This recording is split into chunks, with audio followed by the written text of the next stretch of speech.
Hey guys, welcome back to our channel. So in this video we are gonna see, what if Naruto is the reincarnation of Ichigo? And if you want more then please leave a like, share and subscribe. Also check it out, link tree in description.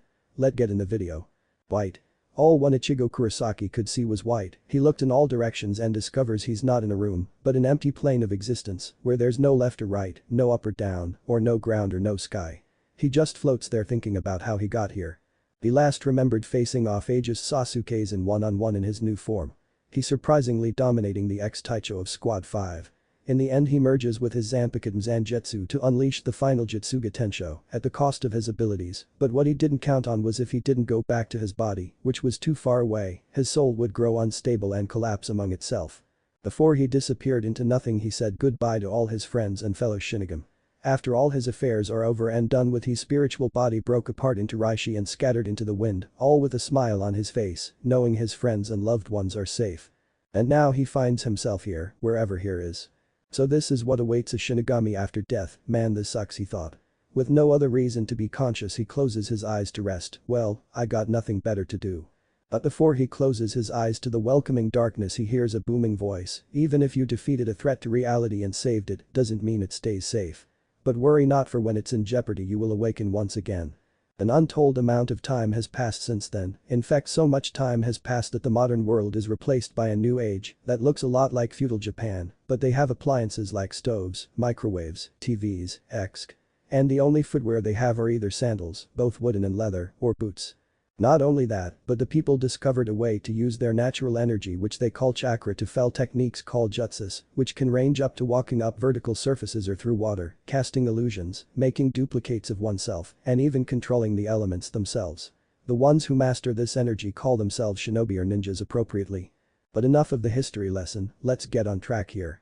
We find ourselves in Konohagakure, or the village hidden in the leaves, one of the 5 major hidden villages in the Land of Fire. A rather large village protected like a fortress, then again that's to be expected of a village that's run by the shinobi of the village. In the training ground we find our protagonist Naruto Uzumaki, 12 years old, blonde spiky hair, blue eyes, 3 whisker birthmarks on each cheek, lightly tanned skin, a little on the short side, black shirt, orange pants, blue sandals, stomping on some guy's head on the ground. Wait, what? That's right, we find Naruto Uzumaki at training ground 3, kicking the ever-living shit out of some random guy, while his 2 companions lay defeated on the side, and he doesn't look happy. He stops his beating of the supposed leader, kneels down eye level and glares, "Now I want you to apologize."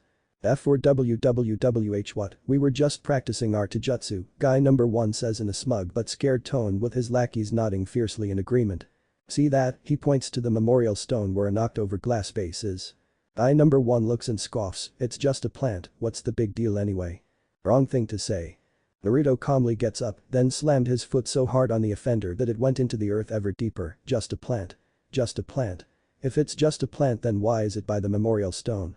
I'll tell you why, because it was put up for one of the ninja that died for this village, meaning someone left it there for said ninja, and what you did by accidentally knocking it over then leaving it without setting it back up is very disrespectful and something that I will not stand for. He takes his foot off of guy number 1, "Get the fuck out of my sight." And the trio leaves in a hurry as if the Shinigami was after them. How ironic. When they were out of the training ground he turned to the stone, and in seconds his personality did a 180 by scratching the back of his head in a nervous gesture. "Sorry about that, ninja-san, I'll get another one for you if you'd like."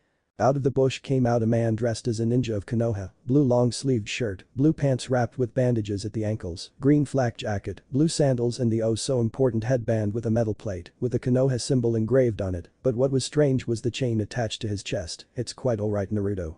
Anyway, it wasn't you that knocked it over in the first place, now was it?" he said in a calm voice. "Well, as calm as you can be when you're dead. You see, as far as Naruto could remember he can see ghosts, spirits, and etc. At first when they're dead they see him like how the other villagers do, a monster, but after watching him they see him as what he really is, a good kid. They keep him company when he needs it, and when they have all their affairs in order, with the help of Naruto, they leave in a flash of light, meaning they passed on. He also gets flashbacks that are not his own, his personality developed more emo-like, even developing skills out of the blue, like his taijutsu for instance, which focuses on counter-attacks and grappling, and he also developed kinjutsu on par with Heijaku. He insists on calling it Zanjutsu, despite knowing it's not called that. About all these skills and abilities he has, no one knows how he can suddenly learn a taijutsu form overnight, let alone how he talks to the dead. Even the Sandaime Hokage, or as he calls him, Jiji doesn't know, and he's the closest to the shinobi in training. If questioned by anyone about his skills he just says just came naturally, and if encountered by a certain Uchiha, he would agree to a friendly spar to improve one other and became friendly rivals, even though they still call each other Doban team. He's even fallen for the Haiku heiress, Hinata, but has kept his distance as to protect her from the civilians that would hurt her to hurt him emotionally. So instead he watches over her. At first it was a request to her mother's ghost to keep her safe so she can move on. Later at the beginning of the academy days he was allured by her kind demeanor, angelic face that looked cute, especially when she blushed, pearl-like eyes and most of all her midnight blue hair. Shame it wasn't longer, but that didn't matter to him, she was, and still is his world. After that day whenever he wasn't training, he watched her not only to keep her mom's promise, but to also to admire her beauty and strength. Little did he know she does the same to him when he trains. The only person that knows of his affection is Sasuke as he caught him staring at her with a clouded over expression during class. He kept his secret, but that doesn't mean he couldn't tease him once in a while about it. Well, it was almost time for the Genin graduation exams. This is his third attempt, he failed the other two thanks to one technique he could never get, clones or the Bushin no Jutsu. He discovered after the second attempt that no matter how hard he tried he couldn't get the clone down cause he had so much chakra that he would always put in too much, therefore screw it up. But this time he will pass as he has an ace up his sleeve. True, Naruto replied, and then he remembered something. Oh. Ninja-sen, I learned the jutsu you taught me. A ninja quirked up an eyebrow in question. Oh, really? Well, why don't you show me? He asked. All Naruto did is put his hands in a modified boar sign with both of his pointer and middle fingers on both hands crossed and said Taj Kage Bushin no Jutsu, and smoke erupted from all over the training ground. Once it all cleared the whole training ground was filled with hundreds of Narutos. The dead ninja stood there, jaw hanging and eyes large as Naruto-sized ramen bowls and a stupefied expression of utter disbelief, sputtering, ho ho ho how. And thinking, he had only a day and he's already mastered the technique. Hell, he can make even more clones than Hokage-sama. Man, this kid something else. Maybe Konoha is in good hands with this kid as a ninja in its ranks. After recovering from his shock he faces the original. Congratulations kid, you not only just mastered a B rank Kinjutsu, but also created the S rank variation of it, and you don't even look winded. After dispelling the sea of clones, Naruto scratches the back of his neck, blushing, not used to the praise. Thanks Ninja-sen, that means a lot. The ninja looks hurt to hear that, knowing the boy's past, but quickly shakes himself out of those depressing thoughts. Now tell me, what's different about these clones opposed to the regular clone the academy teaches you? Naruto thought about that for a moment, then explained, well, the Bushin no Jutsu is just an illusion that uses very little chakra, but requires a lot of control which I will never have. The Kage Bushin no Jutsu is solid with its own chakra system, therefore uses a lot more chakra, hence why it's a B rank Kinjutsu. And when I dispelled them I remember seeing myself in different angles, leading me to believe that when a clone dispels, I get all their memories, making it ideal for espionage and in my case training, as for some reason I have chakra reserves bigger than all 5 Kages combined. Very good Naruto, that's exactly right, now you can pass and finally achieve your dream, the ninja said. Naruto smiles a real smile and replies, yes, to protect everyone. After showing the dead ninja the jutsu he learned, he heads to the academy for the graduation exams are today.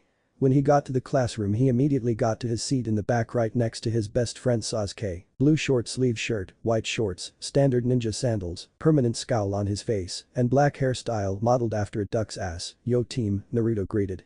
HN, dope, Sasuke greets back in his usual way, but noticed that his friend is in an unusually happy mood and smirked. What's got you in a good mood, did you finally ask Hinata out on a date? Naruto's face gets red at the comment, shut up team, and for your information, I finally found a way around my clone problem. Sasuke perks up at this, really, so you can finally pass, and we'll be one step closer to seeking retribution for what my brother did. Naruto's expression softens. Yay, that we are team, then you can revive your clan, and by the amount of fangirls you have, it'll be a breeze. HN, dope, was his only reply. After their little daily back and forth Naruto steals a glance at his secret crush Hinata, heavy coat with fur lining, blue shorts, sandals, dark blue hair and a Heim cut, and an angelic face with a cute blush. When she starts to turn to look at him, he quickly looks away with a blush. A few minutes pass and Iruka and Mizuki enters the classroom, both wearing the standard Konoha shinobi uniform. The former has brown skin with a horizontal scar above his nose and brown hair and a ponytail that makes his head look like a pineapple. The other has ivory skin, short pale light blue hair, and wears his headband like a bandana. Iruka does his demon head no jutsu to get the kids to quiet down so they can start the test. Naruto finds himself in a separate room with Iruka and Mizuki siding behind a desk with Konoha headbands laying there. Haruka then spoke, okay Naruto, all you have to do is the Bushin no Jutsu and you pass. Naruto just nods at this while Mizuki was thinking, there is no way the demon brat can do this, once he fails, I'll give him false hope, saying something like there's a makeup exam that involves stealing the forbidden scroll, he gives it to me, I kill him, and give it to Orochimaru-sama, I not only get more power, but I'm held a hero for slaying Kikbi. In the end I win either way. Mizuki is then interrupted by said demon brat, oh no, Haruka-sensei, as long as I make 3 clones I pass right. They are taken aback by the sudden question, but Haruka smiled, that's right, all you need is to produce at least 3 clones and you pass. While he said that, Mizuki was sweating, what's he up to? Kuzo, if he passes then I might have to go to plane B, and that's a little too risky for my taste. Naruto takes a deep breath, okay, here it goes, Kage Bushin no Jutsu, he performed the jutsu, and 3 exact replicas of Naruto appeared in puffs of smoke, and they didn't look dead. Haruka is impressed that Naruto could finally create clones, even more that they were solid copies, at the moment he's swelling with pride. Mizuki on the other hand is more verbal of his opinion, Haruka, that's not the Bushin no Jutsu, he had to preform that technique to pass so he fails. But before Haruka could speak Naruto cut him off, if I remember correctly, Haruka said if I can create at least 3 clones, I pass. Well it wasn't the clone that was taught in the academy, it was still a clone, so I pass, right Haruka-sensei. Haruka couldn't help but to agree, Naruto's right Mizuki, I did say 3 clones, but I didn't specify the type of clone, he grabs a Konoha headband and motions Naruto to come forward, congratulations Naruto, you pass, finishing off with a warm smile. Naruto takes the headband with pride and wrapped it around his forehead, thanks Haruka-sensei, then he left the room. As he left the room Mizuki is scheming, Kuzo, well plane B it is, and he left to catch a particular graduate. Outside of the academy all the children that passed are meeting with their parents or guardians to show that they are now ninjas, except 3. Naruto, because he has no parent or guardian and he doesn't care if he gets praise or not, he doesn't even give 2 shits what people think, that's just how he is. Sasuke, because his whole family, save his brother who carried out the deed, was killed during his first year in the academy, so he didn't want to brag about it to the whole village when he could use that time to train. And Hinata, she wants to stay away from her clan as much as possible to avoid the disapproving glares of her clan's men, her father's harsh training sessions, her cousin Niji's talk about fate and how weak she is. It's almost enough to want one to commit suicide. The only thing stopping her is her sister Hanabi, the only person in her clan that loves and looks up to, and her crush Naruto, the one who inspired her to endure the ridicule and hate from the Hyuga clan for her sister's sake. Hinata is now depressed, why? She may have passed, but thanks to her training session scheduled by the elders of the clan the day before, she could barely stay awake to take the exam, resulting in getting the lowest marks in the class, giving her the title of the dead last. If her father hears about this, he'll beat her, brand her with the Kaj bird seal, and right after use it on her to set an example to the other branch members. She's now on the verge of tears and about to collapse till someone broke her out of her sad thoughts, you okay Hinata? She looked to find Mizuki standing next to her, Mizuki-sensei, what are you doing here? She says whipping away her tears. I just heard sobbing and found you here, now tell me what's wrong, it might make you feel better, Mizuki said in a calm comforting voice. Well sniff I'm sniff I'm the dead last in the class, sob and sob, if my sob father finds sniff out, he'll punish me. She finishes crying hysterically while Mizuki holds her awkwardly. Well, there may be a way for me to give extra credit, maybe I shouldn't, he trailed off to fill the girl hope. She perks up at hearing extra credit, sniff what is it sniff, I'll do anything if it means I don't slander the Hyuga name. She's begging to her sensei to save her from the inevitable pain her father would give her. At that he gives, okay, just cause you're my favorite student. All you have to do is steal the forbidden scroll in the Hokage's library and meet me outside of the village at a worn out shack and I'll bump up your grade enough to make you the top kunoichi once I see you have the scroll. And if you're caught by anyone you fail immediately, got it? He got an high from Hinata and he gives her a map of the Hokage tower and the rotations of the gate guards to help her out just because he's such a nice guy. Unnoticed by any of them a ninja with black hair, black eyes standards Konoha gear and a chain attached to his chest hears everything, Naruto's not going to like this he thinks and runs to warn the mentioned person. Hinata is now outside Konoha near the shack Mizuki told her to go with the scroll on her back, breathing heavily due to running out of the village unnoticed. But she did it, she completed the extra credit, she won't be the dead last, she won't have the Kaj bird seal put on her father will leave her alone, and most importantly she can protect her little sister. She was suddenly broken from her mussing by a rustle from the bushes, and appearing from the bushes none other than Haruka. Aha Naruto, I found he starts to yell thinking it was the orange menace, but was surprised when he spotted the last person he would expect with a scroll on her back, Hinata, why? was all he could choke out. Hinata, thinking he was here to fill in for Mizuki, reminded him of the situation. "Oh no, are you here to grade me on my extra credit that Mizuki told me about?" This just made Iruka even more confused. Mizuki, now why would? Before he could finish he heard a slight whistling in the air and now is on full alert. Get down. He pushes her out of the way of several kunai and shuriken hitting him instead. Suddenly a figure appears on a branch to the nearest tree, revealing himself as Mizuki, but has a pair of oversized shuriken tied on his back. "Kuzo, I missed," he mumbles, so the genin doesn't hear him. Too bad. Iruka heard and put the pieces together, so that's how it is. Mizuki just ignores the down academy instructor and faces Hinata. "Give me the scroll." Realizing what he's after yells, "No, it was all a trick, whatever you do don't give him the scroll." Hinata, not knowing what's going on, asks in fear, what's going on?" Iruka gives her the harsh truth. "Mizuki is betraying Konoha. He used you to get the forbidden scroll to use its secrets against us, and there was never extra credit in the first place." He then starts pulling the metal projectiles that are pinning him down to the shack. Hinata is now shaking like a leaf in fear, and all she could do is ask, "WWWHWHWHY?" Mizuki starts laughing as she just told the biggest joke of the century. Once he starts calming down he gets his voice. "Why? Because I hate Konoha, everything about Konoha. The Hokage is too soft, the shinobi are too weak, and they let that thing freely roam the streets." He spits the word thing like it's venom, "and once I get the scroll to my master, he will give me the power I." Before he could finish a black and orange blur kicked him off the branch, crashing hard to the ground. "Shut the fuck up, no one wants to hear you talk." The blur revealed to be Naruto holding a rusty katana in his right hand. He turns to the other two. "You guys alright?" Hinata in her shock and awe just says, "Naruto-kun," barely in a whisper. The other shaking out of his shock of the display, "Yeah, we're fine, but Naruto, how did you know where to find us?" Naruto jumps down to the ground and answers cryptically, "I have eyes and ears all over the village. I also know Mizuki team is betraying us for the snake pedo, probably wants to be his next boy toy or something." At that last comment Iruka's sweat drops, while Hinata blushes hard at what her crush has said. At this time Mizuki gets himself out of the ground and he's steaming mad that he heard that last jab. "Orochimaru-sama is not a pedophile, you demon." "Well, you haven't denied wanting to be his next boy toy," Naruto finishes with a smirk. "That was the last straw for Mizuki. I'm going to kill you, but before I do tell me, do you know why you're hated and feared?" Iruka gets pale at the realization of what the traitor is talking about, but before he could say anything he's cut off by Naruto. "No, I don't know." Mizuki smirks thinking he's got him, but it disappears soon after what he says next, "But I don't give a shit either. It doesn't matter whether if I'm human, a demon or a monster, I'll protect this village and the people I care about, regardless of who or what I am." Both Iruka and Hinata were moved by the speech he made about protecting everyone, despite what the people do and call him. "Naruto, you have made this academy instructor and your village proud." Mizuki's plane is going up in smoke till he spots how Hinata is looking at Naruto and how protected he is of her, then he gets a sick grin on his face. "Well, you may not care. But she might, and once she knows she'll hate you just like all the other villagers." Now Naruto starts to stiffen and looks back at his love, fearing for the worst. Hinata, wonder why Naruto's hated. Before she could answer, Iruka yelled, "No Mizuki, you know that's forbidden." Ignoring Iruka's pleas he continued, "Ever hear of the story of how Kikbi attacked the village 12 years ago, but the Yondaime killed it at the cost of his own life?" She nods, her head still shaking. "Well, it was all a lie, the Yondaime didn't kill it as he couldn't.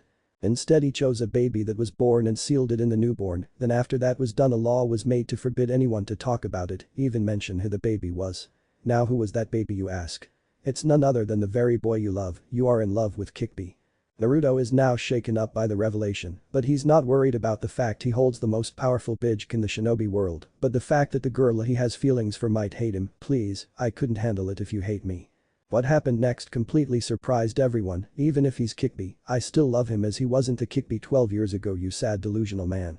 Naruto's eyes are now leaking with tears of joy and Iruka smiles at the scene in front of him. But Mizuki frowns as even the demon brat gets more attention than him. He grabs his giant shrunken and spins it, ready to throw it. "If that's the way you want it. Then die, demon whore." And it spins towards Hinata.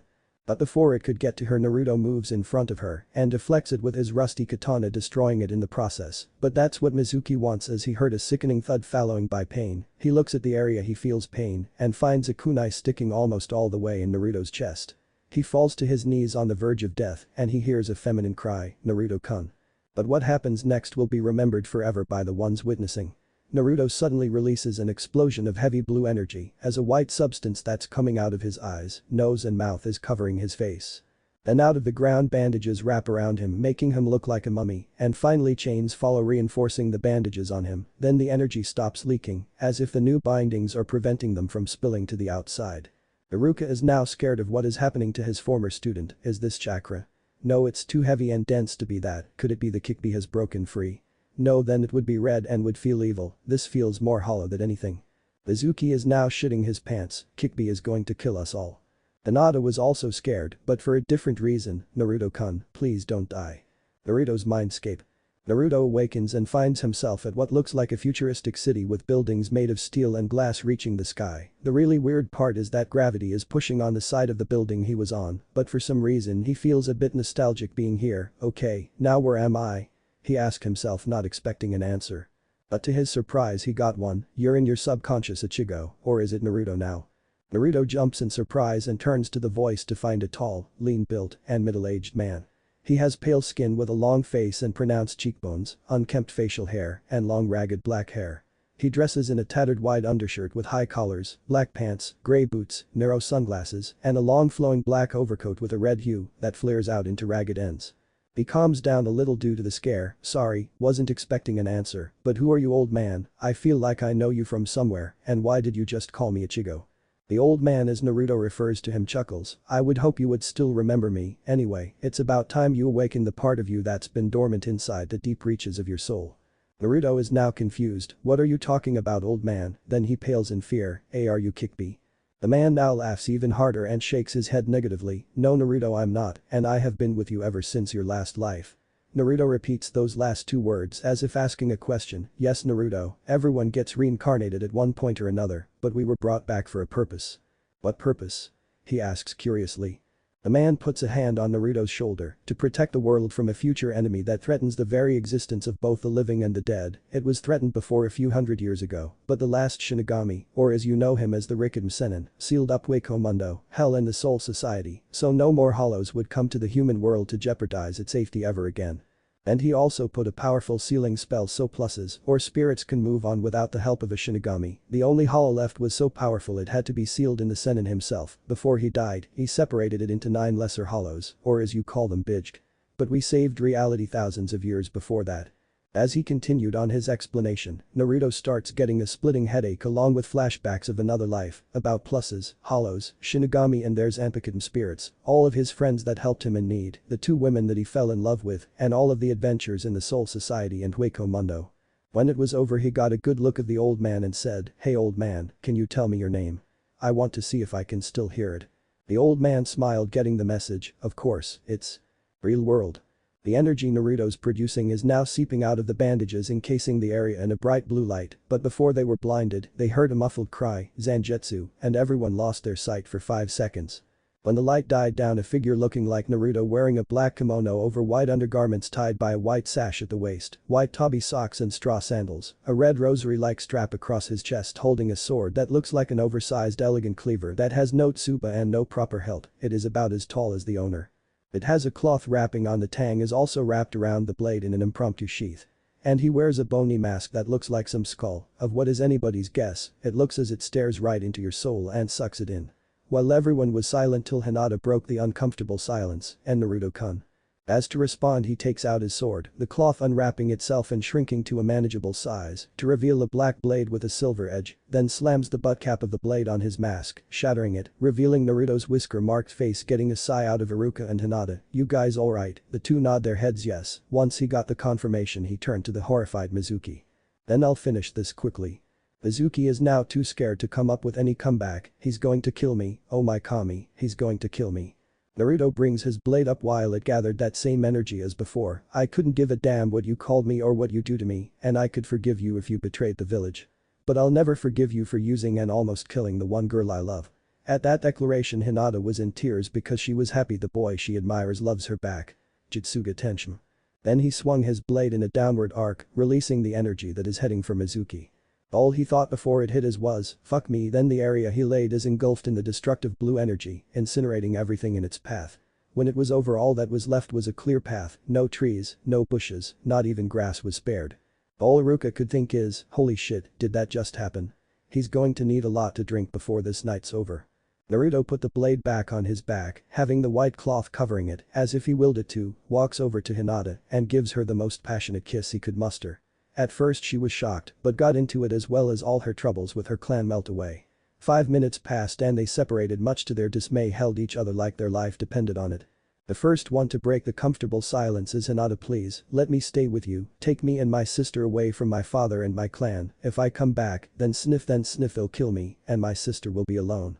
I have to be there for my sister to protect her, because that's what big sisters are for, right? She finishes sobbing uncontrollably on Naruto's chest while he comforts her, easing her emotional pain. I'll talk to Gramps to see what we can do. If that doesn't work, I'll storm in the Hike compound myself and get your sister out of there and protect you from everyone that wants to hurt you, I promise. He kisses her on the forehead. Let's go see Gramps, okay? Hinata let out a small okay, and they headed to the Hokage tower with the forbidden scroll hand in hand. A few minutes pass and Iruka finally recovers from his shock, as the Naras would say, troublesome, and he walks away to see the Hokage to act as the witness of this crazy night. It's early in the morning, 3 days after Mizuki betrayed the village and was destroyed by Naruto Uzumaki, who unknowingly but to himself, awakened his Shinigami abilities, which uses Ryuryoku instead of chakra. While chakra is a mixture equal amount of physical and spiritual energy, used to preform jutsus that can either deceive an opponent or manipulate the elements around them, Ryuryoku is pure spiritual energy, which is more potent because it's not watered down by physical energy. With it you could move from one place to another in a flash to level a whole forest with fire that's so hot it's blue. No jutsu, not even Amaterasu, could do that. Normally Shinigami don't have physical bodies, so they can't produce physical energy for chakra. But for Naruto, he somehow was able to keep his body, and he has so much Ryuryoku that he can all his physical energy, with an equal amount of Ryuryoku equal to the former, which is equal to 2 Kages now, but he has more control over it and still have enough as he did when he was Ichigo, if not even more. Also, along with his Shinigami abilities, he unlocked all his memories as his past life, Ichigo Kurosaki. At first his heart ached for his friends that he missed, but thinking about his new friends in this life, he let the old ones go and embraced the new ones, especially since they reminded him of his old ones, like Sasuke reminded him of Uruk. Kiba is a lot like Renji. Lee, the dead last of last year's class, acts a lot like Kigo, much to Naruto's ire, and Guy the sensei of said dead last is even worse, he acts like his old man. Thankfully he's not a victim of one of his wake-up calls. But Hinata is the perfect fusion of the two girls he cared for, Orihime and Rukia. She has Orihime's kind domineer, shy personality, looks, and the ability to read someone like a book just by looking at them, and Rukia's grace and poise, as well as her determination and modesty. He got up from his now queen-size bed in his new house in nothing but a shirt and boxers, looking right next to him to find Hinata laying peacefully. He couldn't help but smile at what happened in the last 2 days. Flashback, after Mizuki incident 3 days ago. Humming in the Hokage's office are one Naruto, Hinata and a really baffled Iruka. Behind the desk that houses tons of paperwork, a lot more when this meeting is over, is Hiruzen Sarutobi, the Sandaime Hokage, leader of this village, heavily aged face, white hair, white robes with red on the edges. And a tri-cornered hat that's white all over except the edges, and the front with has a white kanji for fire. He sighed for all the paperwork he senses. Hello Naruto-chan, Hinata-chan, and Iruka. Thank you for returning the scroll, Hinata-chan. I know it wasn't your fault, so any chargers ageist you are dropped, and you along with Naruto-chan and Iruka get a B rank added to your recorded, and you get paid as well. Hinata bowed to respect the village leader. Thank you, Hokage-sama. Hiruzen just waved his hand. Please, there's no need to be so formal. I'm just happy there's at least one other person that made their way to Naruto-chan's heart despite knowing of his burden, he finishes with a sad tone. This is the time Naruto speaks up. About that, Gramps, we need to talk, he said in a cold, deadly tone. The Sandaime sighs, knowing it was inevitable. Before you say anything, I plan to tell you soon, and I'm sorry. Before he could finish, Naruto stopped him. First off, I don't care whether the fox is sealed inside me or not, and I understand that the Yondaime did it to protect his village, which I respect greatly. Secondly, you may have kept this important information from me, but you did it to protect my innocence and kept me ignorant to allow me to have a normal childhood. You may have failed in that regard, but you have good intentions, and I harbor no ill will towards you, and third of all, it's not about that. The Sandaime just blinked. Well, he took it better than I thought, he thought in relief, then asked the million-dollar question. If it's not about that, then what could it be about? Naruto took a deep breath to prepare for the worst. It's about Hinata. I have to get her out of her clan along with her sister, or they'll place the cage bird seal on her, and the strain it causes will kill her. Hiruzen inhaled smoke from his pipe to relax. I would love to help you, but you know I can't interfere with clan affairs. Naruto shot back, I know, which is why I have a plane, but for that plan to work, I need to know if I have any valuable information you've been keeping for me, like if my name is worth anything, who my parents are, whether they left me an inheritance or not. And don't give me any bullshit excuse like I'm not ready to know or it's for my own good. We know how I took the whole Kikbi thing, and if it can save Hinata, consequences be damned. Besides, you watched how I took down Mizuki on that peeping crystal ball of yours, right? The Sandaime pales at the memory of Naruto unleashing a devastating attack that not only obliterated Mizuki, but a large portion of the forest as well. Okay, but I request Iruka and Hinata-chan leave. Iruka bows and leaves. Hinata is about to leave, but Naruto stops her. Actually, Gramps, I want Hinata to hear this. She stood by me when she was told about my tenet. Besides, I may need emotional support for this, and I'll just tell her afterwards. The Sandaime sighs in defeat and motions all his Anbu to leave. Just as he was to close the door, he feels an invisible pressure pulling him down. He looks and finds Naruto is the source of said pressure. Before he could get him to stop, 3 Anbu with blank masks, with the kanji for rude on them, fall to the ground unconscious. Sorry about that. I sensed 3 others in the room after you got your Anbu to leave. I just flared up my chakra, creating an invisible weight to stop their breathing and knock them out. Looks like I still need some work on controlling it. Naruto lied about the party use chakra. He didn't need them to know he's a Shinigami, at least not yet. Hiruzen nods in understanding, calls some of his Anbu to take the 3 others to Ibiki to get out whatever he can from the root Anbu, and he's planning what to say to his old rival Dansum later. Once everything was settled, Hiruzen locks all the doors and windows and activated the sound barrier for the office. Now that everything's in order, I'll tell you about your parents, Naruto-chan. But remember, you two, this is a S-class secret, with the exception of Naruto-chan here. Tell anyone else without my consent is punishable by death, is that understood? Hinata meekly replied, Hi, Hokage-sama. The Sandaime took a deep breath. Okay, your mother is named Kishina Uzumaki, a kunoichi originating from Yuzushiogakura village hidden by whirling tides. Believe it or not, she was the last Jinchuriki of Kikbi before you. This got reactions of shock from the two. Before you say anything, something happened that night that caused the Kikbi to escape from Kishina during childbirth. Of what it is I don't know, but unfortunately she didn't survive as she helped seal the fox into you by Sai, your father. It grew so quiet in the room you could hear a pin drop from the other side of the room. Hinata felt the tension in Naruto that she held his hand to calm him down. Then after a few minutes Naruto broke the uncomfortable silence. Should have saw that coming. If I were him, I would have done the same thing. This surprised both Hinata and Hiruzen. I mean, why ask somebody to do something that you're not even willing to do? Thanks, old man, for telling me. Now all I need to know is if they left me something when they died. Hiruzen is baffled. How can someone, a 12-year-old, handle such information without at least going hysterical? Well, he just took it head on, not even resorting to a blind rage. He smiles. Minato, Kishina, you would be very proud. Yes, they left you a large sum of money from the missions they saved up in a scroll that I carry on their behalf, and a house at the edge of the village that's guarded by seals and can only be opened by your chakra. But not only fully furnished, but it has a library that holds an impressive collection of scrolls that hold all kinds of jutsus, taijutsu and kinjutsu katas, and the Uzumaki clan kinjutsu scroll. Naruto smiles as if he won the lottery. Old man, my plane is going to work, but I need my inheritance to make it work. He gets an okay from Hiruzen. Okay, first off, Hinata, how much does your father value both you and your Yamato? Hinata's mood darkens. He thinks that I'm worthless, I know that, and he probably thinks the same for my Yamato, because I overheard him saying he wants a male heir and is trying to court one of the main housewomen. So far to our relive he's struck out, but I don't know how long that'll last. If someone offered a large sum for you and Hanabi, would he accept? Naruto asks. Hinata is now caught off guard by the bold question, but recovers in seconds and answers without missing a beat. Yes, he would do it just to get rid of us. The Sandaime having enough of, in his opinion, meaningless questions and decides to get to the point. Where is this all going, Naruto-chan?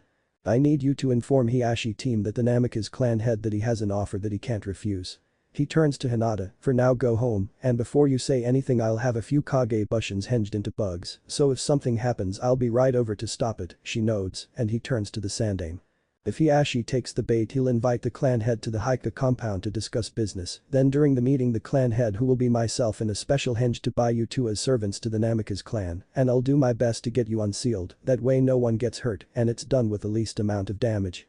Both were shocked at both the brilliance and boldness of the plan that Naruto of all people came up with, and if that doesn't work I'm afraid it's plan B, which would be destroy the whole Haika clan and flee the village with both Hinata and Hanabi and employ ourselves as either Iwa or Kumo shinobi, and you don't want that, do you? He asks with one of his eyebrows raised. Hiruzen pales at the thought of having one of his enemies in possession of the last of the Hyuga clan, and the Kikbijinch Kriki, while Konoha loses its other Denjutsu-based clan, crippling them even further, since they already lost almost all the Uchiha clans save for one. Okay, I'll pass the message to Hiashi. On another note, the abilities you unlocked as well as the state of dress. Before he could finish, Naruto summed it up in one word, Kekkei Genkai, and leave it at that. And before you ask, no, I will not use the Kra to revive my clan. Hinata is enough for me. Hinata blushes, automatically thinking perverted thoughts, while Hiruzen nods in understanding. Okay, if that is all, you may leave, the Sandaime finished as he got up to remove the seals that locked the office tighter than the pants of an Akamichi, and went in his desk drawer and got out a scroll that held a key, threw it to Naruto, walked to the Yondaime's picture and removed it, revealing a safe reinforced by a blood seal, opened it, and got out the only item held in it. A giant scroll that's twice as big as the forbidden scroll, and handed it to Naruto. That is all the money your parents left you. Hinata was surprised. I mean, a scroll that big just holding money. If she had to guess, there would be enough to buy out the Hyuga clan 3 times over. Naruto on the other hand just accepted it and put it on his shoulder held by a strap. As the two headed out the door, Naruto informed the old man, to make this easier, don't mention the B rank mission she did to him, so his value of her doesn't go up. The village leader nodded in understanding and they left. The aged leader went back to his desk and plopped down on his chair. I'm too old for this shit. The next day, Hiruzen informed Naruto that Hiashi was interested in the offer and wanted to meet with him ASAP. He made a Kage Bushin and stabbed Zangetsu in said clone, transforming it into Zangetsu's human form. Zangetsu went to the Hyuga compound to strike a deal for the clan head's daughters. Surprisingly, he managed to get them unsealed by arguing that he could just unseal them himself and that their eyes were weak anyway. He agreed but bumped up the price, though that was the last thing on his mind, as he had to save the two that were trapped here for his master, as his will is also Naruto's as well. And the best part is Hiashi was none the wiser. The rest of the time Naruto worked on his other skills like his Shunpo or Flash Step, improving his Zanjutsu with the Kenjutsu scrolls in the Jutsu library, and meditating with Zangetsu to grow closer to him so that they can improve their partnership, along with studying on Kenjutsu, and it turns out he's a natural at the art. So far he can make storage scrolls and homemade paper bombs. He also helped train Hinata and Hanabi so that they can be stronger so they can defend themselves if he's away. Normally one can't do that in the span of 3 days, but that's if you don't have the help of Kage Bushins and Naruto's naturally large reserves.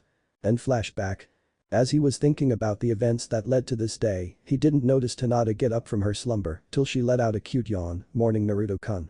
He looks over at his love who is wearing a lavender nightie and replies, morning Hina-hime, today's the day we get placed on our teams and we got an hour to get ready. She gets up and kisses them square on the lips, making out till they heard an all-familiar voice, you get a room you too. They stop and turn to the source of the disturbance to find Hanabi, looks like a chibi Hinata but with long brown hair, wears a sleeveless blue v-neck shirt with mesh armor underneath, blue shorts and sandals. They blush at being caught by the youngest in the house. How can we get a room if we are doing it in our room, Amato? Surprisingly it was Hinata that shot back. Now it's Hanabi's turn to blush in embarrassment. Naruto Nai-san's rubbing off of you a little too much, don't you think? Naruto pouts in mock hurt. Oh, am I that bad, firecracker? Hanabi gets a tick mark on her forehead for the nickname Naruto gave her. Shut up, fish cake, nobody asked you. And that's why I call you that, and he starts to pat her head when suddenly he pulls back to avoid getting bitten by her. Yikes, feisty one are ya? She crosses her arms, looks away and mumbles, you know, if you don't get ready you're going to be late. Naruto looks at his alarm clock, you're right, get out so we can get ready and we'll be off, okay firecracker. Whatever, fish cake, she mumbled then left. Hinata sighed but smiled at the sight of Naruto and her sister in one of their verbal spars. She wished they got along better, but they didn't make her life boring. I'll go change in the bathroom, she offered and took her clothes that she needed, went to the bathroom in the bedroom that they share together and closed the door for privacy. She may love Naruto, but she's not ready for him to see her naked yet. The two arrived at the academy with Naruto wearing his black shahakusho, tabi, straw sandals, Zangetsu hanging on his back with a red strap and forehead protector on his forehead, while Hinata wears the same thing as Naruto found her bulky jacket cute. They entered the classroom to find 2 seats by Sasuke and decide to save him from the one thing he hates just as much as his brother, fangirls, by sitting next to him while placing Zangetsu on the floor leaning on the desks behind him. Yo team. HN, dope, then he looks up to see a strange sight, as well as Naruto's new look. Did you finally ask her out after all this time, and what's with the new look and strange sword? Naruto sighs and answered clearly, long. Fucking. Story. Sasuke nods in understanding, but looks at Naruto and Hinata with a raised eyebrow. Sensing this, Naruto answers the unasked question in a whisper, as he didn't want this getting out yet. Yes, we're together, and after some events that happened 3 days ago, we along with her sister Hanabi live together. Sasuke was now losing his cool and is about to shout, but before he could, Naruto covers his mouth, and before you say anything, if word got out that 2 Haikas are living with me. Unsealed no less, Hiashi will be on me like white on rice and do everything in his power to get them back, and I will never let that happen since he abuses them. Got it? Sasuke nods in agreement and Naruto removes his hand from his mouth. Good. They sit there for a good few minutes till they hear the familiar high-pitched shrieking, "Move it, Ino pig." Up yours billboard brow, the voices of Sakura and Ino, Sasuke's 2 biggest fangirls. Sakura, long, bright pink hair, bright green eyes, fair skin, wears a red kipao dress with short sleeves and white circular designs with a zipper, tight dark green shorts, and her forehead protector worn where the metal plate is on top of her head.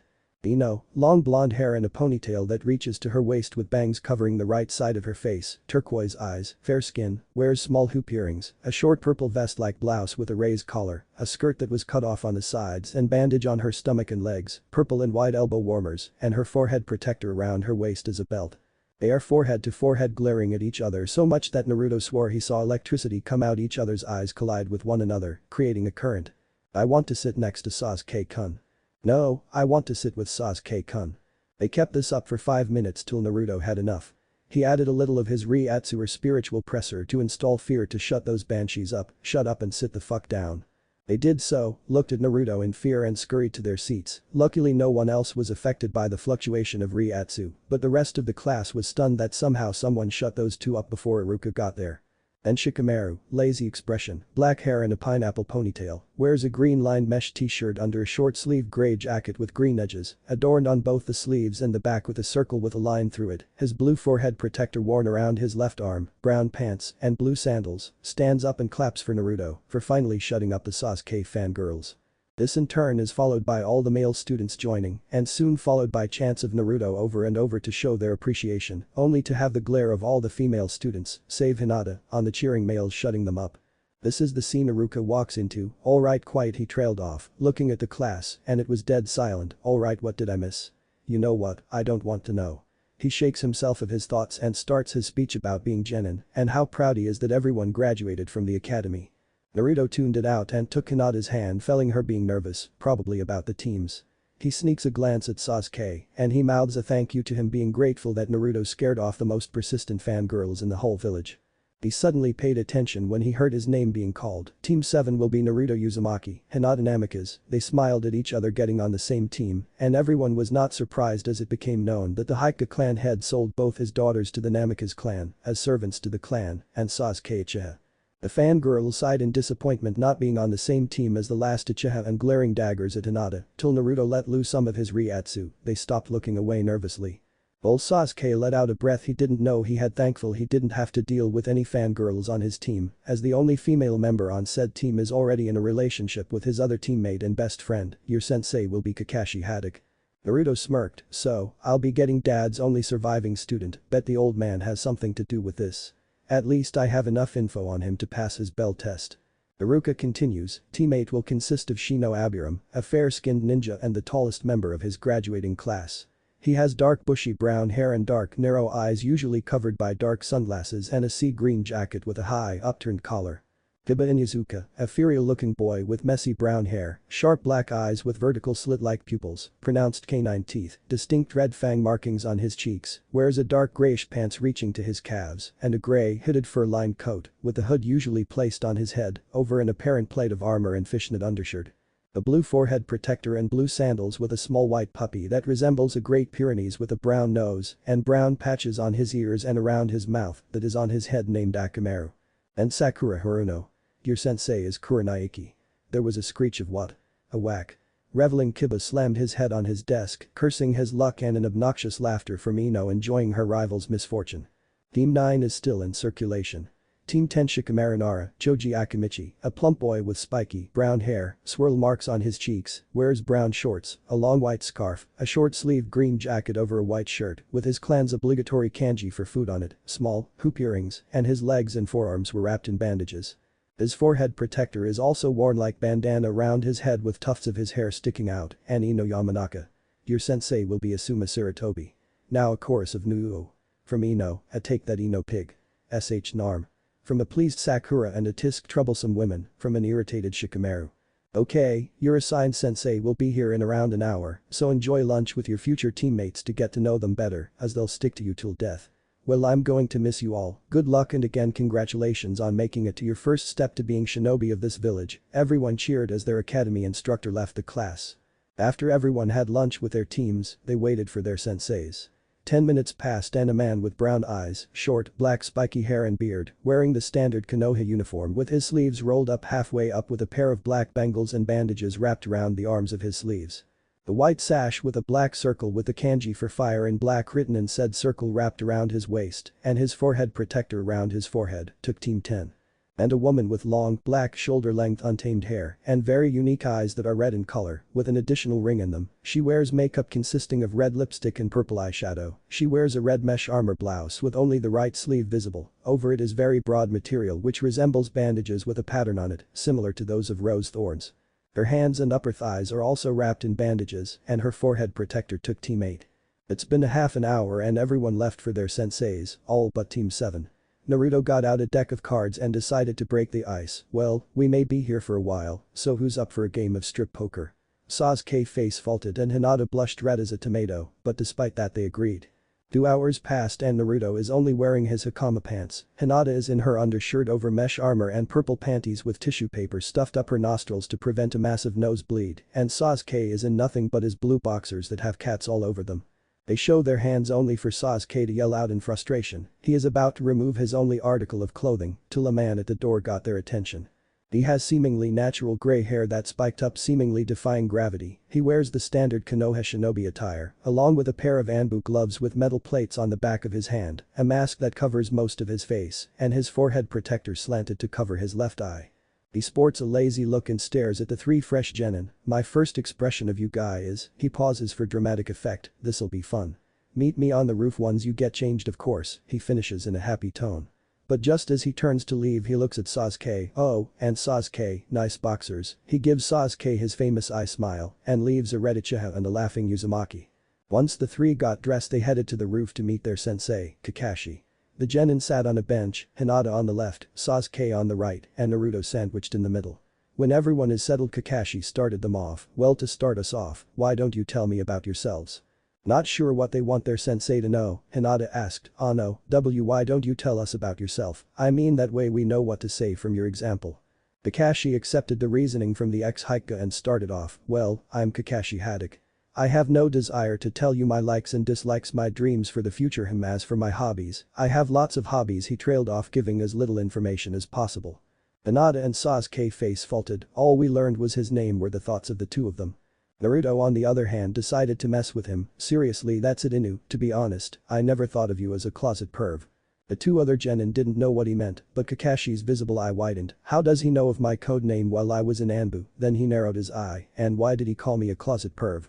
If it's because he knows I read Icha, then it's good literature, nothing else. He kept on lying to himself.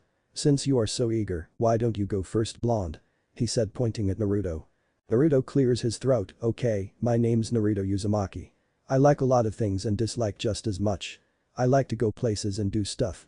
As for my dream, get to know me better and you might find out, he finishes with a smile. The others were speechless, but Kakashi's expression was priceless, that little basted being cooler than me, I'm so humiliating him during the bell test tomorrow. Okay, wide eye, you're up, he says pointing to Hinata. Thinking that this is what her sensei meant followed by example, no, my name is Hinata Namikaze. My likes, no, looks at Naruto, my dislikes, no. My dream, Ano looks at Naruto getting a slight nosebleed caused by the dirty thought swimming through her head. Now Kakashi's lone eyebrow twitching slightly, almost losing his cool, and looks at Sasuke, duck but, it's all you, he said while gritting his teeth. Sasuke, peeved by the nickname, just throws caution to the wind, you know what? Fuck this. My name is Sasuke Uchiha, and that's all you're getting, you scarecrow. Kakashi now had enough, so he opted to end it as quick as possible so he could relax with his precious Icha. 3rd training ground, 8 o'clock, survival test, be there. Hinata was the one to voice the question everyone wanted to ask, a survival T test. Kakashi held up his hand to stop her from asking anymore. No, if you're not going to tell me anything about yourselves but your names, then I'll not tell you about the survival test. He gives his salute and speaks in a calm happy voice. Oh, and don't eat breakfast or you'll throw up, Jana, and shunshined away. Naruto got up and put Zangetsu on his back. If you want to pass, eat a hearty breakfast, show up at 10 o'clock, and we'll give him hell. He then started to walk away with Hinata following him and Sasuke going the other way. Oh, Kakashi doesn't know what he got himself into, and he's going to regret it. It's 10 o'clock at training ground 3 and Hinata and Sasuke just arrived. Hey Hinata, Sasuke looks around trying to find their third member. Where's the dope, isn't he living with you? Sasuke asks with an eyebrow raised. Hinata blushes at the comment but answers him, he wasn't in the room when I woke up, but he left a note to not wait up for him and that he'll meet us here. As if like clockwork Naruto jumps down from a tree scaring the daylights out of his teammates. Yo team, morning heim. Hinata let out an eep while Sasuke bashed him on the head. What's the big idea, are you trying to give us a heart attack? Naruto rubbing the lump on his shot back. Ouch, morning to you too sunshine. He straightens himself. Anyway, I got here a little early to observe the terrain of the field, as I don't use any training field that often. He then told them where everything is in the training ground, as well as discussing strategies for dealing with whatever test Kakashi can come up with. 10 minutes have passed and said sensei showed up. Yo, sorry I'm late, but I fell down a well and had to climb all the way up. Then I had to go the long way to get here, he says in a joyful tone. Sasuke and Hinata sweat drop at the ridiculous reason their sensei gave as to why he was late, but Naruto asked, and why did you take the long way here sensei? Kakashi said one word to sum it up guy. Naruto nods in understanding, fair enough. Everyone present looked at Naruto like if he was crazy. What? I sometimes spar with his students Lee in Taijutsu and Tenten in Zanjutsu. And if you ever do meet Guy and his mini-me Lee, shield your eyes whenever they chant each other's names passionately. Sasuke being the skeptical one asked why. Naruto shudders, you don't want to know. Kakashi finally getting to business brings out an alarm clock, he sets it to go off at noon and places it on top of the middle stump. Then he faces his students and takes out 2 bells hanging from a string. The object is to do anything it takes to get these bells from me before noon. A ninja must look underneath the underneath, and to get one you will have to come at me with the intent to kill. Whoever gets a bell passes. But sensei, they're only 2 bells, Hinata points out. Kakashi smiles under his mask, yes, there are only 2 bells, meaning one of you will fail and get sent back to the academy. The green genin save Naruto were stunned, Sasuke is about to yell, but Naruto holds out his hand to stop him. Sensei, can we have a minute to discuss this privately? Kakashi smiles at Naruto, sure, but this will take away from your time. I know, but we won't be long. Naruto then ushers his 2 teammates away from their sensei's prying ears. When they got far enough away he spoke, okay, we'll still work together to get the bells, but I won't get a bell letting you 2 pass. This shocked his comrades, but isn't your dream to be Hokage? And if you can't be a ninja, you can't achieve your dream, Hinata voiced her concerns. Nah, that's just a way to further achieve my dream. Besides we'll all pass, trust me, Sasuke nods in understanding, and Hinata hesitantly nods nervous of her boyfriend's future. Okay, break, and they walk back to their sensei. Seeing that they're ready he starts the test, ready, go, Sasuke and Hinata disappear in the trees as Naruto stays in the clearing. You know Naruto, it may have been better to have concealed yourself instead of being in the open. Naruto said while taking out Zangetsu and hoisting it up on his shoulder, I know, but what fun would that be? Kakashi takes a tantmount he kept from his Anbu days. Naruto raises an eyebrow. What, no icha. Kakashi's only response, Hokage-sama, warned me to not take you lightly. Smart man for listening, Naruto said before they clashed blades. Despite Kakashi's lack of experience in Kenjutsu, he's barely keeping up with Naruto and his monstrous blade, though barely is the key word. Naruto kept on pushing him towards the lake in the training ground. Seeing what he was doing, Kakashi kawarimied with a log and got behind him, resulting it to be cut in half. Never let an opponent get behind you. He put his hands in the tiger seal, Senengarashi. He then proceeded to stick his pointer fingers, still in the tiger seal, up Naruto's ass, but to his surprise before he could Naruto disappeared. Is that Shunshin? He asked him that a genin can perform the Shunshin no jutsu without the smoke. That is till he heard a voice behind him, no, it's called Shunpo, way more advanced than Shunshin.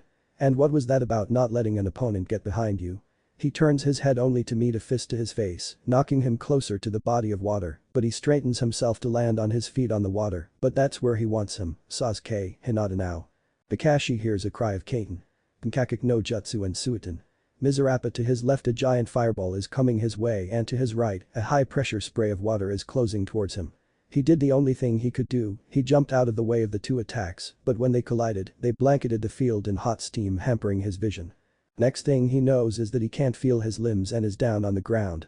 When the steam cleared up, Kakashi is hogtied in ninja wire courtesy of Sasuke and Hinata at Naruto's side breathing heavily, the latter holding the two bells in front of Kakashi's face, as if taunting him, and the alarm clock went off signaling the end to the test. Congratulations, but who's going back to the academy? None of us are, he said throwing the bells to his two teammates, because the point to the exercise is teamwork. So you were ready to sacrifice your chances for your teammates? Kakashi asks. But to his surprise Naruto answered, no, as if you don't pass all three of us, then, he took out a familiar orange book that made Kakashi's lone eye widen in horror, I'll just have to destroy this. Kakashi frantically tried to escape his bindings, no, my baby. After 2 minutes of struggling he gave, okay, you all pass, just don't hurt my baby. Naruto puts the book back in the right pouch of his flak jacket and had Sasuke untie their sensei.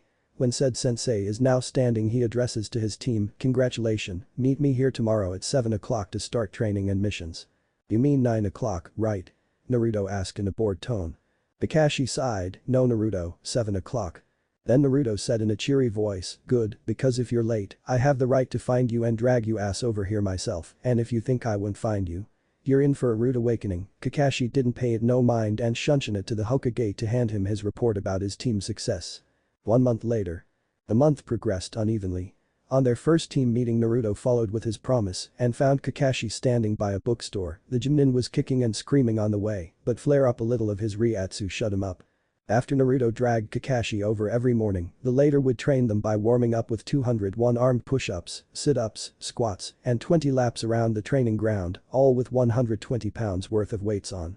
Then they spar with one another, but Kakashi only goes against Naruto, as he's the only one that Kakashi can keep up with, or was it the other way around?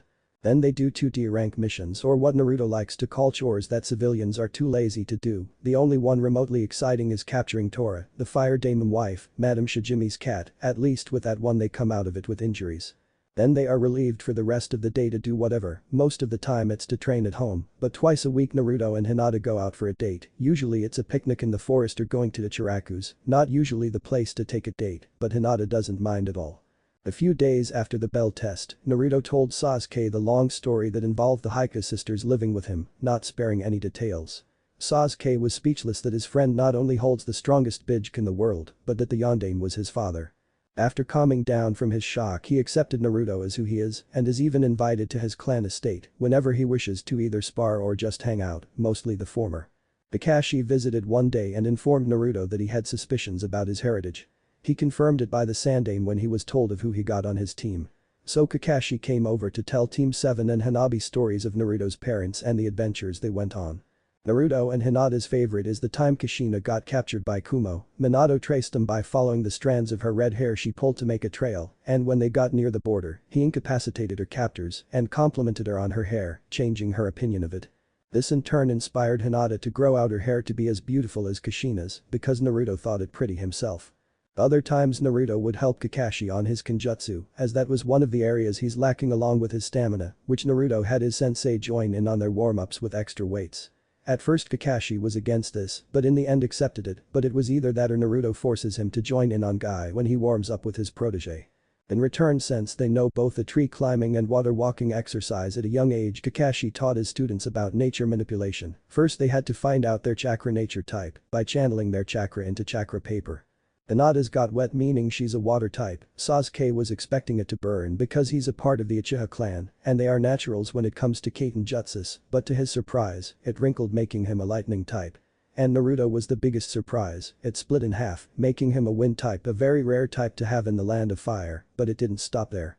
Next both sides wrinkled, then the paper incinerated in a dark crimson almost black energy. Kakashi determined Naruto has an equally strong lightning chakra along with the wind chakra but couldn't make heads or tails of the crimson energy.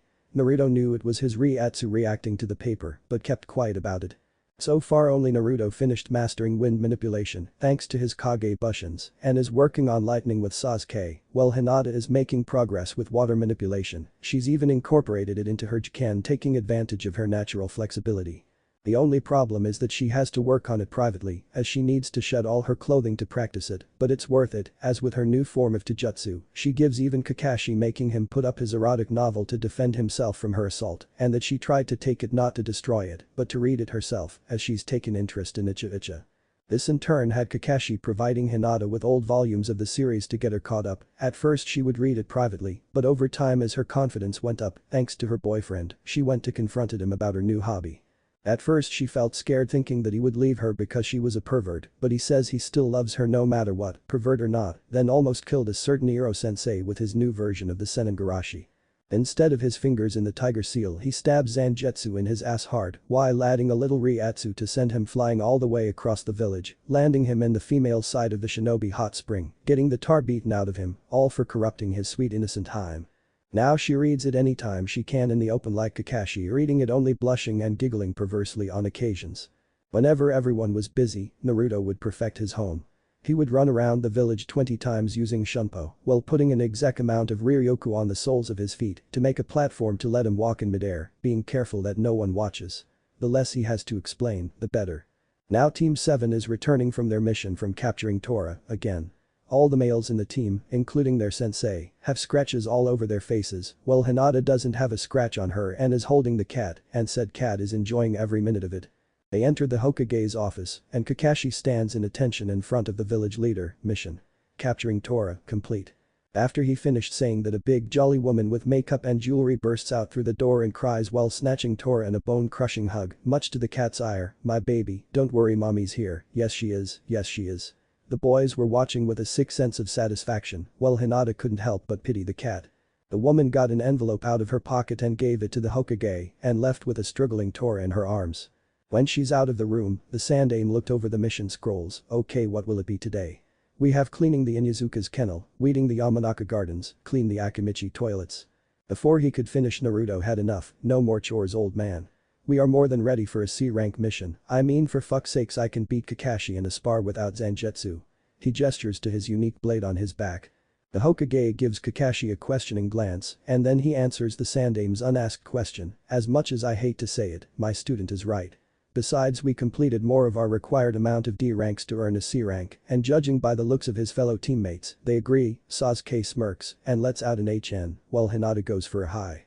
The Hokage let out a chuckle, okay, if you think you're ready I have just the mission for you. He pulled out a scroll from his desk, you will be escorting a bridge builder from the land of waves and protecting him from bandits and the like till he completes the bridge that connects from the island nation to the mainland. He turns to the door, okay, send him in. The door opened and a man with a large beard and dark eyes, he wears a sleeveless V-neck shirt with an obi, a towel on the back of his neck, a pointed hat on his head pants and a pair of sandals. He is holding a sake bottle and appears to be drunk, this is my protection. An emo that cuts his wrists at night, a girl that'll shatter to the touch, a cyclops that looks he may want nothing more than to take a nap, Naruto snickered at the jab Sasuke and Kakashi were getting, and a wannabe samurai that's so poor that he has to make do with a makeshift weapon, that blade looks as it can't even cut butter for my toast. Suddenly the drunk feels an invisible weight on him and his breathing became heavy. When he looked at the blonde he couldn't help but see an image of a sinister looking mask that looked like it wanted to eat his soul, care to repeat that? Naruto said in a dark tone. If there is one thing Naruto can't stand is if anyone insults any of his precious people, especially Zangetsu. The old man suddenly feels sober replies while shaking in fear of the blonde and nothing at all. My name is Tazuna the Supermaster Bridge Builder and I will trust you with my life, he says while striking a ridiculous pose that the Sandaime couldn't help but to compare it to his own student's introduction while the rest just sweat dropped at the old man's antics. Kakashi, the first one to recover says in a commanding tone to his students, go home and pack enough for 2 weeks and meet me at the village gate in an hour. This got a high from Hinata, Sasuke's famous grunt of acknowledgement and a yay, whatever from Naruto, and the three left to get what they need. An hour later the three genin approached the gate and to their surprise, Kakashi was already there with the client. Naruto pointed a finger at his sensei accusingly, who are you and what have you done to Kakashi sensei? Said man blinked, what do you mean Naruto? I'm not always late, in fact when we have out-of-village missions, or if it's serious I tend to be quite punctual, he finishes in a matter-of-fact tone, while Naruto mumbles something like punctual my ass anyway, well surround the client in a diamond formation. Hinata, you take the front, that way if you see if anything wrong with your Byakugan, you can signal the rest of us so we can prepare. She nods and takes out the orange book and starts to read while hiding the fact her Byakugan is activated. Sasuke, you will take the left flank while Naruto takes the right flank, so you guys can aid either Hinata if they attack the front, or where I will be stationed in the rear for a sneak attack, understood. There was a chorus of "Hi sensei," and they started their journey. It has been 3 hours of walking when Hinata signaled of incoming dangers, danger 2 meters ahead, 2 chakra signatures, both Chunin level, hidden in low-level Genjutsu on right flank. Naruto gives a subtle nod saying he will take care of it.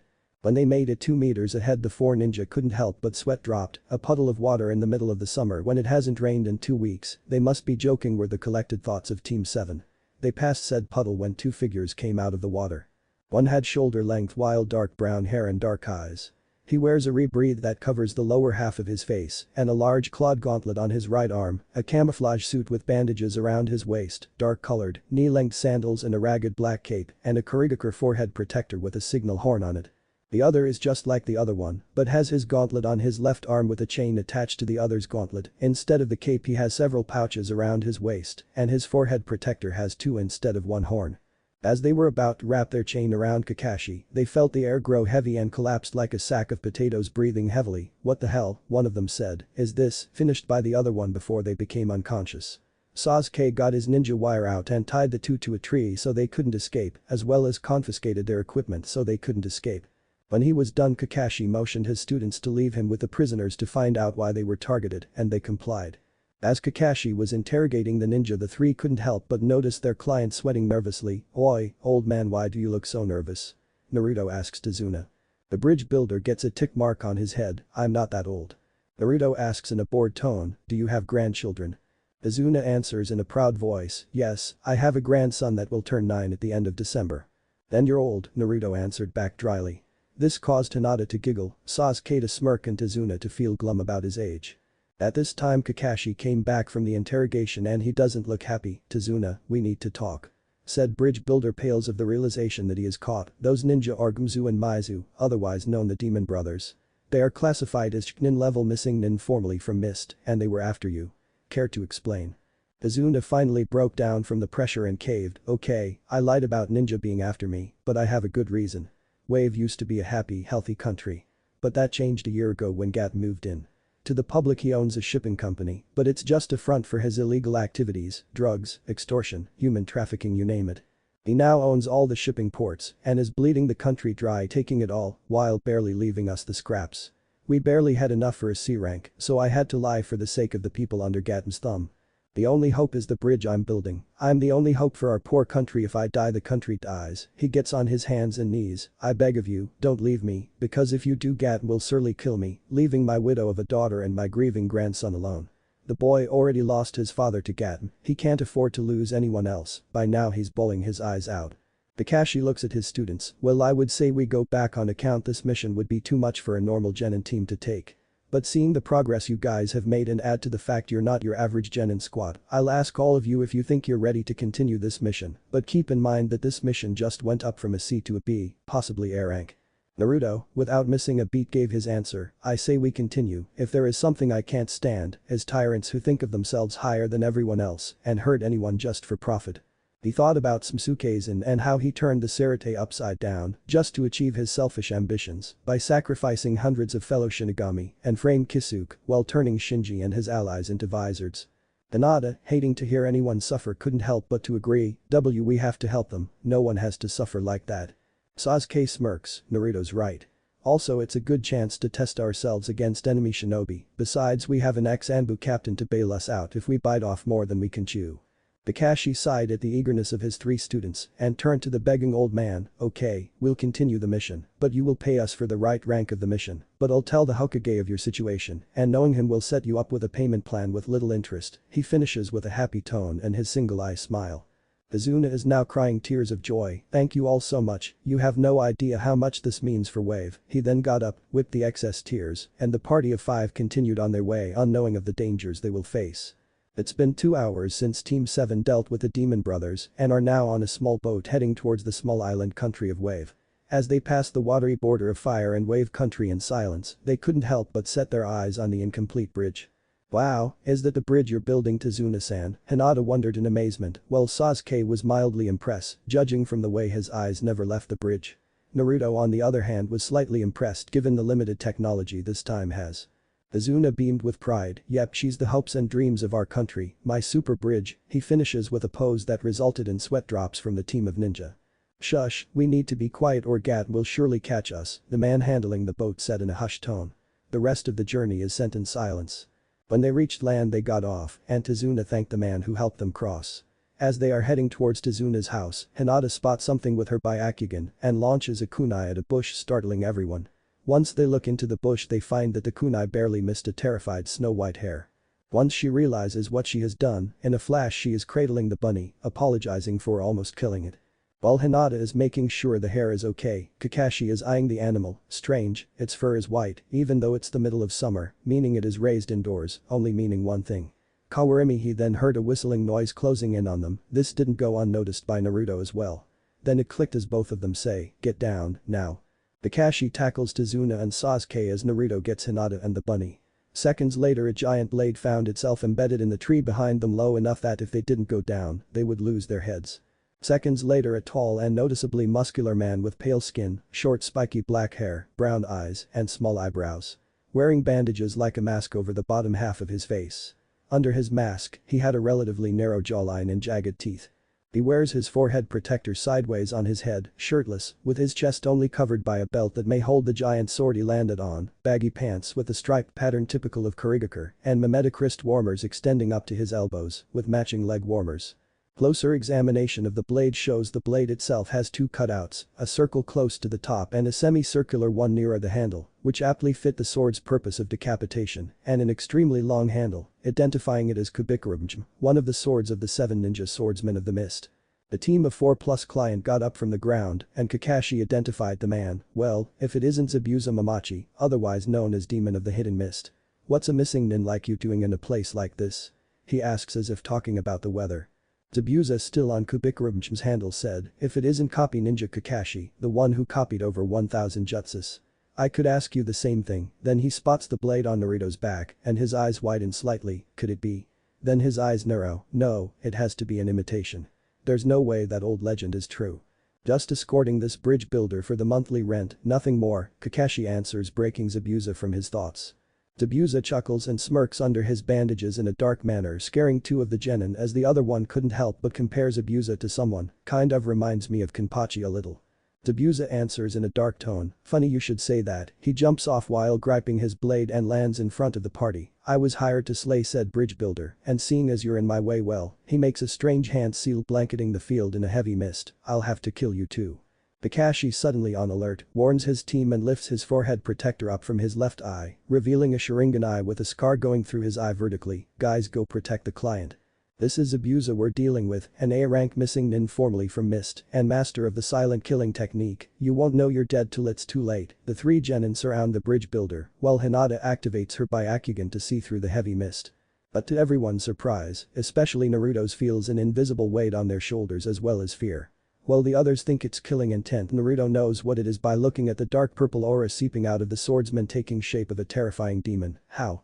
I thought the use of Riryoku was lost when chakra was founded." Then he hears Zangetsu yelling to get his attention, "Naruto. Abandon your fear. Look forward. Move forward and never stop. You'll age if you pull back. You'll die if you hesitate. Or did you forget?" Naruto relaxes a little and releases some of his Reiatsu to counter Zabuza's, calming his teammates down. "Thanks old man, I needed to hear that." He then got out said blade in a ready stance. Even though Naruto stopped the effect of Zabuza's Reiatsu, his killing intent is still out in the air. It intensified when they heard the chilling voice of the swordsman. There are 8 vital points on the body: liver, lungs, spine, clavicle and jugular vein, brain, kidneys and heart. So many areas I could strike, I just feel like a kid in a candy store. He ends in an eerie laugh. As a result, Hinata is shaking worse than a leaf, and Sasuke is about to commit suicide to escape from the feeling as it reminded him of that night 5 years ago. But as Sasuke was about to plunge his kunai in his heart, their sensei shouts at him, "Sasuke. Don't worry. I'll protect you guys even if it kills me." Then he turns to his students and gives his famous eye smile, "I don't let my comrades die." This erased the feeling of the killing intent the two are having and feel better that their sensei is handling it. Too bad that's all the time Zabuza needs, we'll see about that, and the swordsman appears in the middle of the genin and their client. He swung to finish off the client and Team 7. Plang. Only to be stopped by Naruto. He then channeled wind chakra and Zangetsu for it to slice vertically through the sword and body. But to everyone's surprise it turned to water. Then he appears behind Naruto to strike vertically only for the blonde to block horizontally. Not bad, kid. Not only did you cut through my Mizubunshin, but you also blocked my silent strikes twice. Too bad that won't be enough. The third one came at Naruto but was stabbed by Kakashi, and that one too turned into water. You forget Zabuza, I'm still here. Then Naruto cut through the one he's blocking, and it also turned into water. And another appeared behind Kakashi. Oh, I didn't forget. He then brought Kubikurumchman a horizontal swipe and cut through him, only for him to turn into water as well. He copied my Mizubunshin, but how? Then he remembered the speech he gave one of his scared students to get his attention. Very clever, distracting me with a clone. Well, the real you copied it in the mist. Then he spots Kakashi behind him with his kunai over his jugular ready to end him. It's over, he says to Zabuza. You think you got me?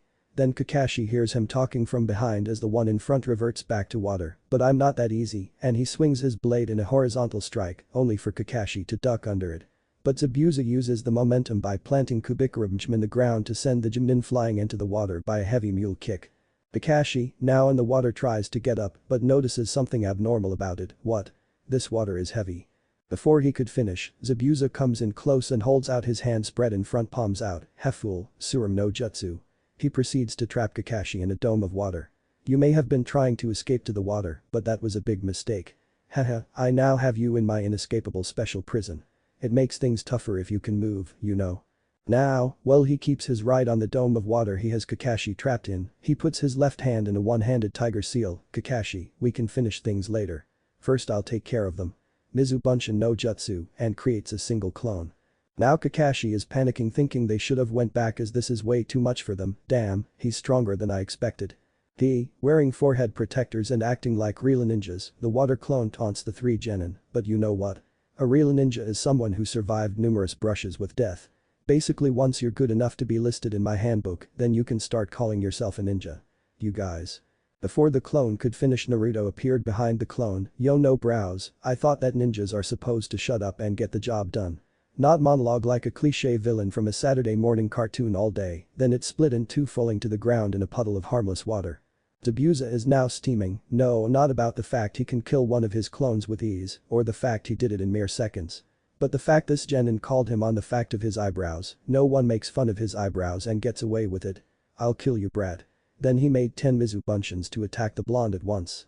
As they closed in, Naruto stabbed Zangetsu into the earth and punched the one in front, shattering its Kubikurumchim and nailing him in the face. He turns to his left and delivers a low sweep kick to the second one and keeps spinning to catch the third one on his right. Uppercuts the fourth one in front, kicks the fifth one on his left, making him crash into the sixth one right behind him, delivers some palm strikes to the seventh one in front, elbows the eighth one on the right in the gut, uses the momentum from the elbow strike to deliver a bone-shattering punch to the ninth one on the other side. And while the 9 clones are in the air, Naruto picks up Zangetsu and slices the last one diagonally from his right hip to his left shoulder, reducing it to water with the others following soon after, resting his blade on his shoulders. Come on, no brows, we both know that the only way to at least scratch me is if you fight me for real. Otherwise this will be too easy, he taunts the swordsman. And he fell for it. You want to fight, brat? He releases the Surum no Jutsu. He has Kakashi in and picks up Kubikurumchim. You got it. He charges in. As Kakashi caught his breath he moved to intercept Zabuza, but the look Naruto gave him said, "This is my fight, don't interfere," and he backed off, covering back up his Sharingan.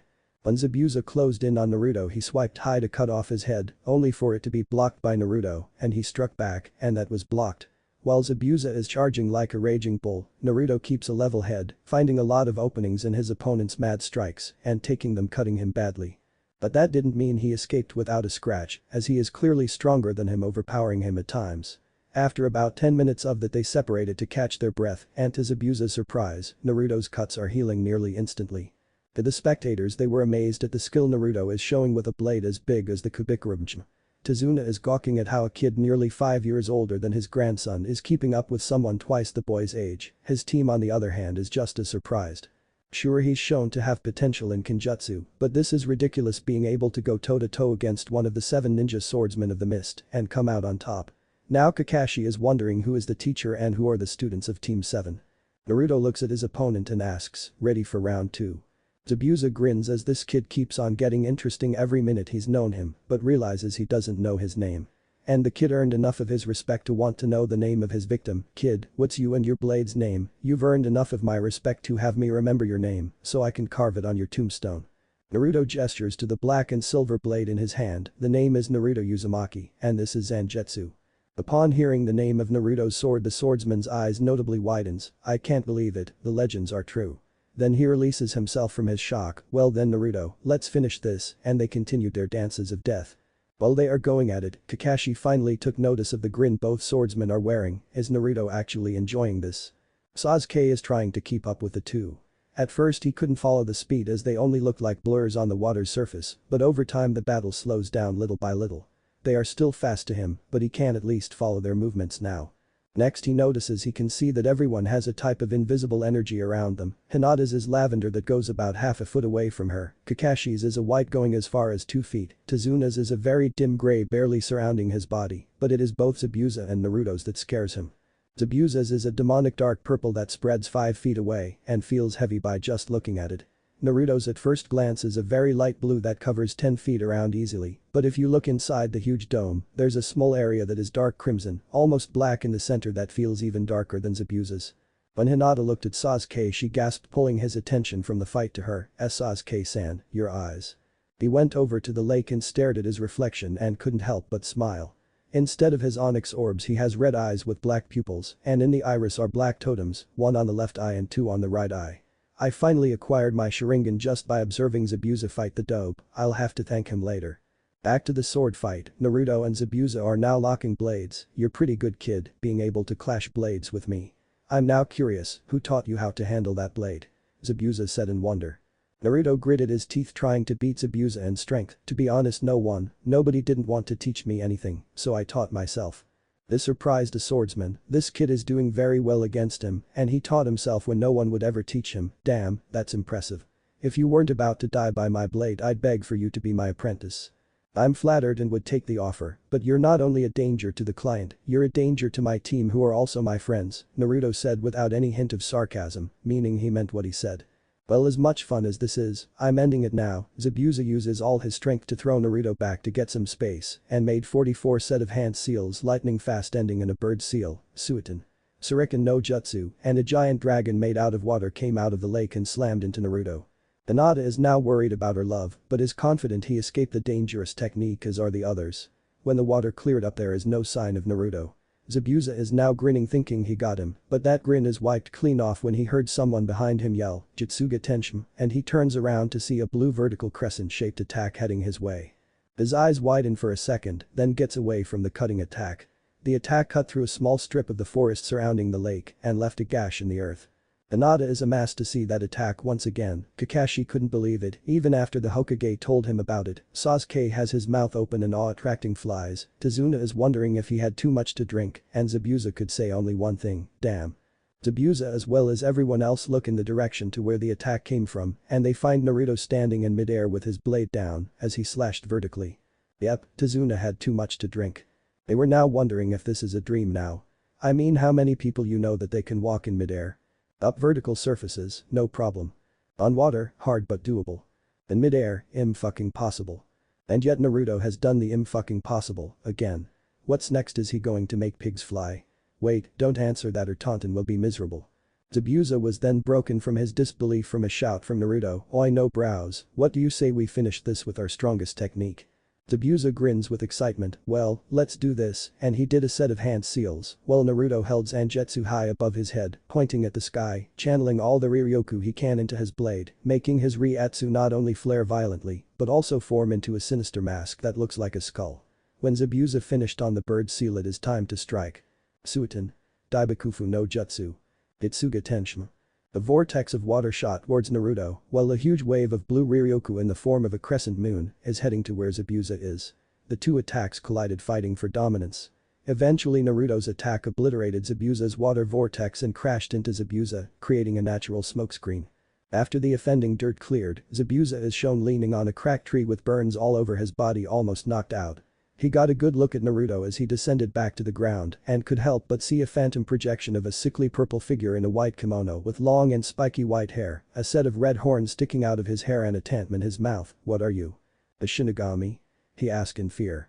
Naruto just answered, yes, and I'm here for your soul. As Naruto is about to finish him, two senbon needles find its way to Zabuza's exposed neck killing him.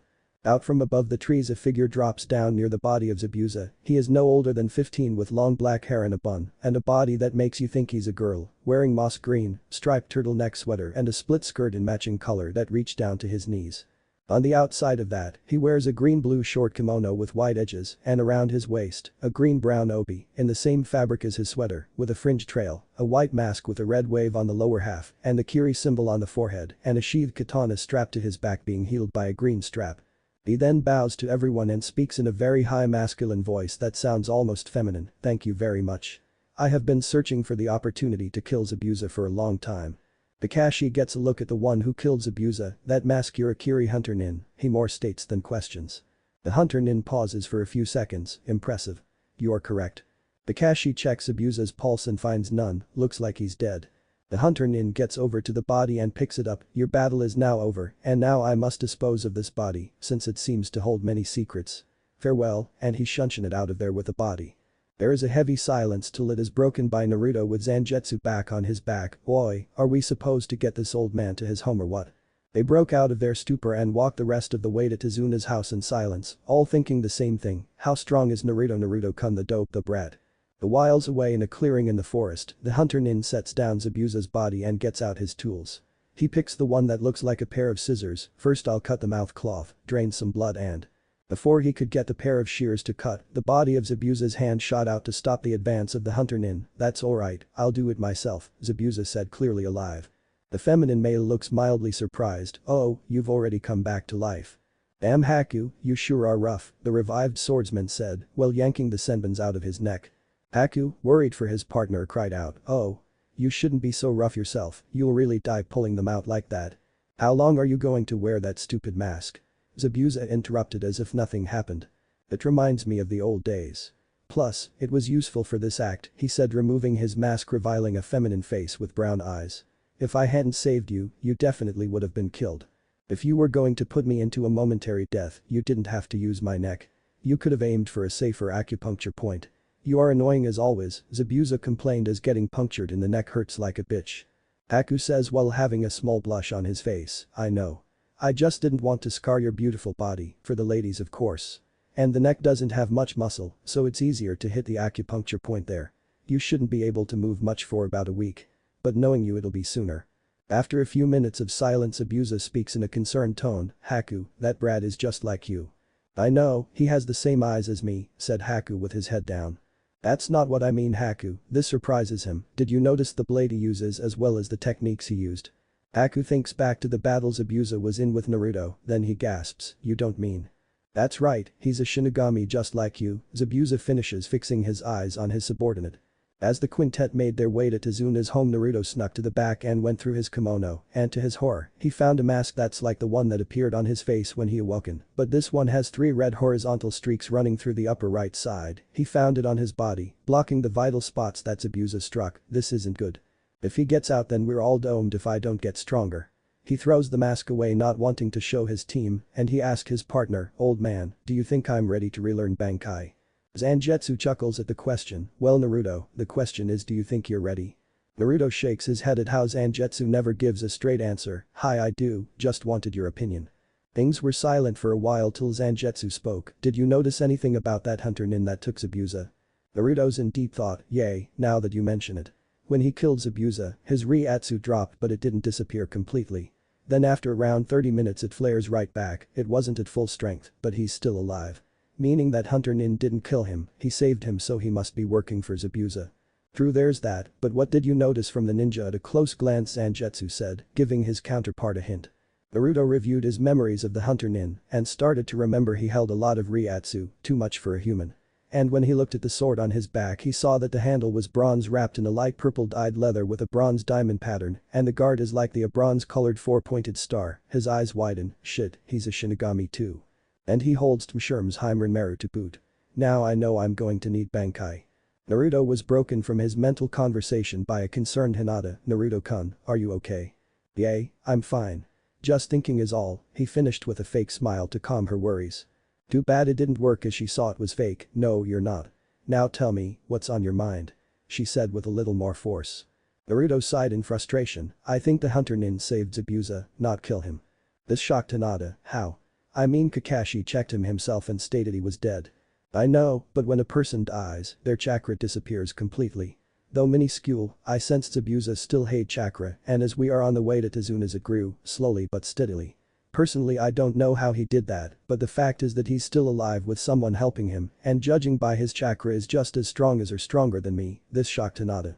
Someone stronger than Naruto who killed Mizuki as if he were a fly, took down the demon brothers just by looking at them and not only stood toe-to-toe with one of the 7 swordsmen of the mist, but defeated him as well. He clearly had the right to be worried. Hinata grabbed hold to Naruto's hand and gently squeezed it to comfort him. I'm sure you'll pull through like you always do, she finished with a quick peck to his cheek.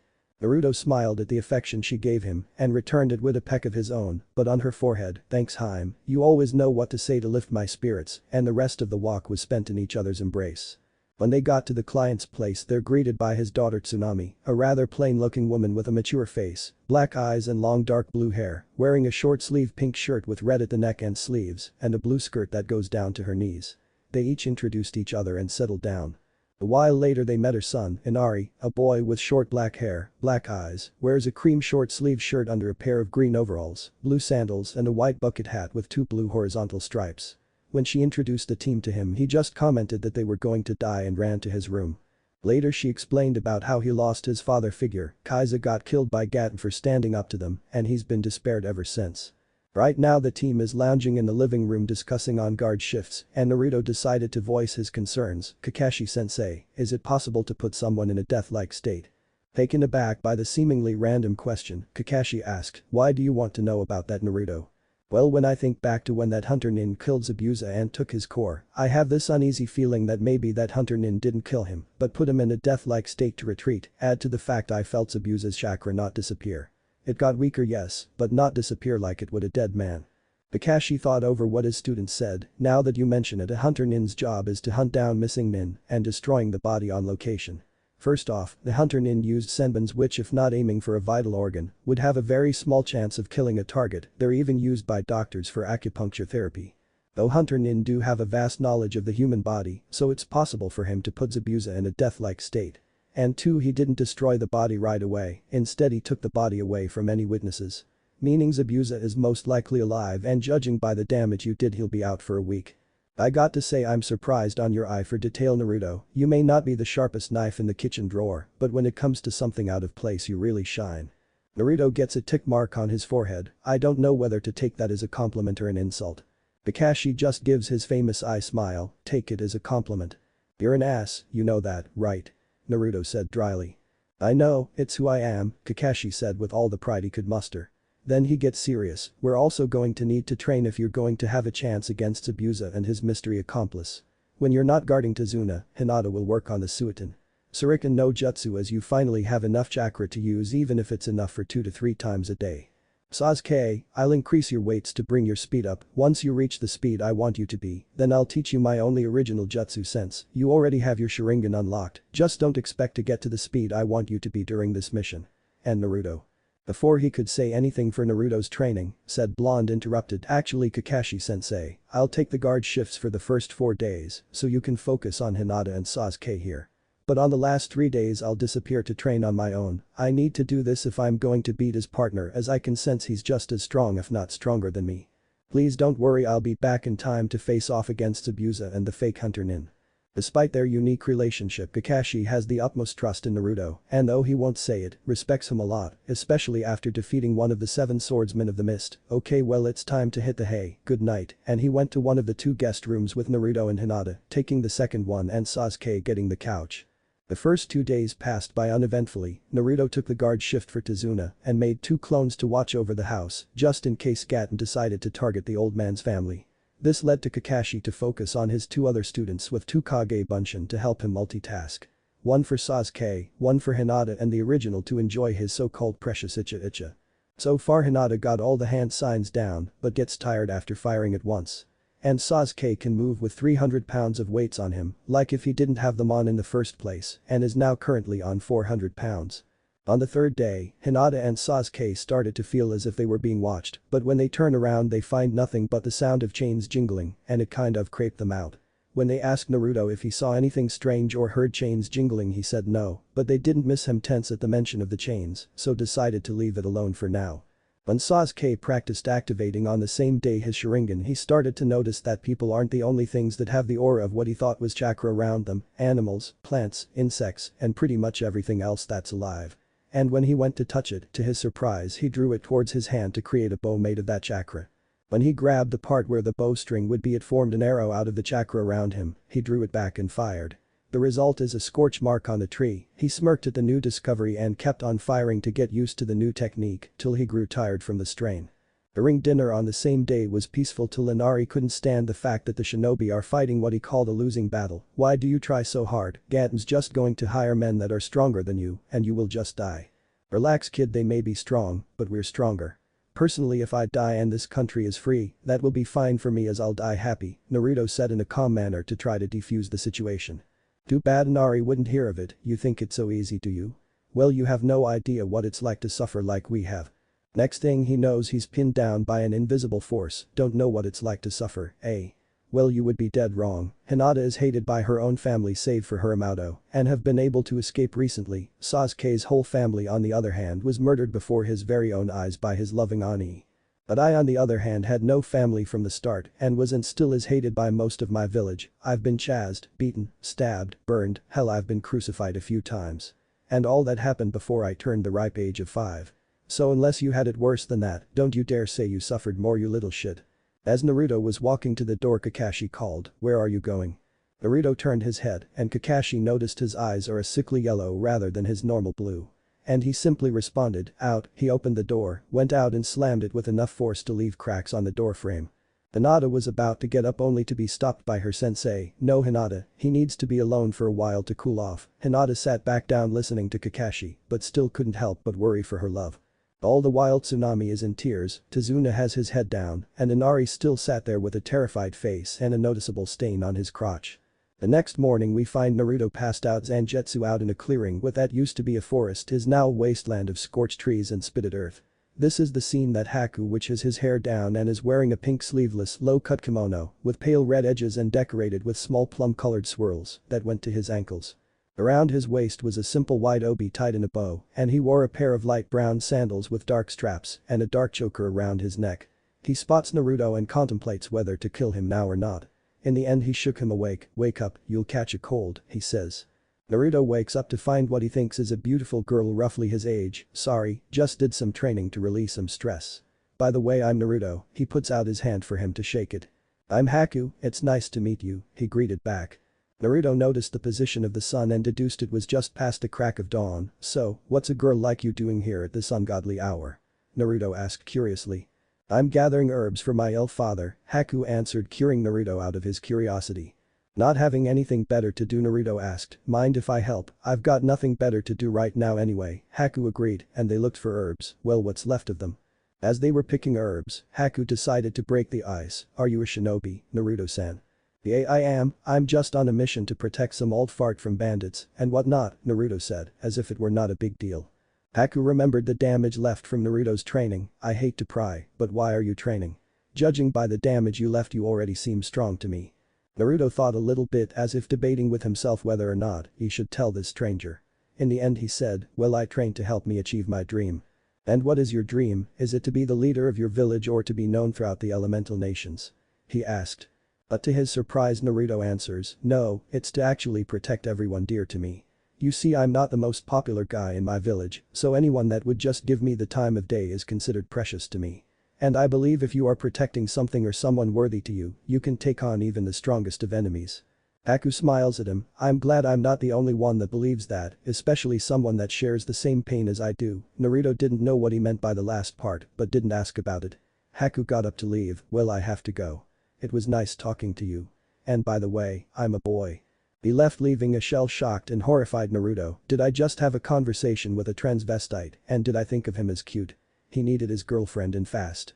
Luckily she appeared in the clearing looking very worried for him, Naruto-kun, are. Before she could finish, Naruto caught her in a heated kiss. When they parted he saw the confusion in his girlfriend's face and just said, make out now, ask questions later, and they continued for a good 10 minutes. After their heated make-out session they arrived back to Tazuna's home with their clothes all wrinkled and visible hikes on their neck and collarbones. Sasuke raised an eyebrow at this, while Kakashi asked about the hikes and all Naruto said in outrage, but it was a means to avoid talking about what happened prior to making out. What, can't a guy make out with his girlfriend without question? Kakashi then backed off knowing that a pissed off Naruto means an injured Kakashi. He still feels sore from that Senengarashi, from when he found out that he got Hinata hooked on Icha. The rest of the day went by uneventful. At the end of the day Naruto said his farewells and Shunpo had far away for training. He arrived at a large clearing near the shore of Fire Country, so no one would notice the spike of Ryatsu, made a Soul Kage Bunshin, and stabbed Zangetsu in said clone, only for it to transform into Zangetsu. "You ready for this?" Zangetsu asked. "As ready as I'll ever be," is Naruto's only response. "Very well," Zangetsu made a gesture with his hands and thousands of blades of different shapes and sizes, with the only similarity they share with Zangetsu is color rained down from the sky. "You remember the conditions, just find the one sword out of the thousands here, as that one is the only one that can cut me. And I'm sure you noticed that you can't remember what your Bankai looks like. I did that to ensure you get stronger without shortcuts." He pulled one that looks like Zangetsu's Shikai. While Naruto pulled one that the metal of the blade zigzags, like it matters, bring it on old man, and the two clashed swords for 3 days, till Naruto found the right blade and completed his training. On the 7th day the whole team went to the bridge with Tazuna, knowing that there's a good chance that Zabuza will show up. When they got there, the workers are found on the floor looking like they got ambushed. Tazuna ran to one of the workers and kneeled down to him. "Who did this?" he asked. The only thing the worker could get out was one word before passing out: monster. Then a heavy fog surrounded them, signaling them to be on alert and position themselves around their client. Then they hear a familiar dark chuckle. "Long time, no see Kakashi. I see you're still with those brats, but where's the blonde one at? He's the one that would be a challenge against my protege." And as the mist clears, they find themselves surrounded by Zabuza, now wearing a tank top, Mizu Bunshins. Sasuke starts to tremble and Zabuza knows it, he's shaking again. "Poor kid," he taunts. But to his surprise, Sasuke smirks. "I'm trembling with excitement." Then he shimmered out of existence, similar to when Naruto uses Shunpo and phased right back to the same place, but with his Sharingan activated with 2 totems on each eye this time. After a second the Mizu Bunshin splashed right back to water. Zabuza was surprised for a moment, then confused, so Sasuke chose to elaborate. "After seeing the dope use what he calls Shunpo a countless number of times I tried to copy it, but no matter what I did I couldn't get it down. Then when I activated my Sharingan while observing his fight, I noticed a chakra that wasn't your standard chakra being used by the dope, so I tried to manipulate it myself. I discovered that I can make weapons out of this special chakra, but it takes a lot of concentration. In the end I didn't recreate Shunpo, but I made something better. By creating a solid platform beneath my feet I can ride the flow of this chakra, propelling me to speeds as fast, if not faster than Shunpo. I decided to name it Hirinkyaku. Fitting, don't ya think?" He finished with a cocky tone.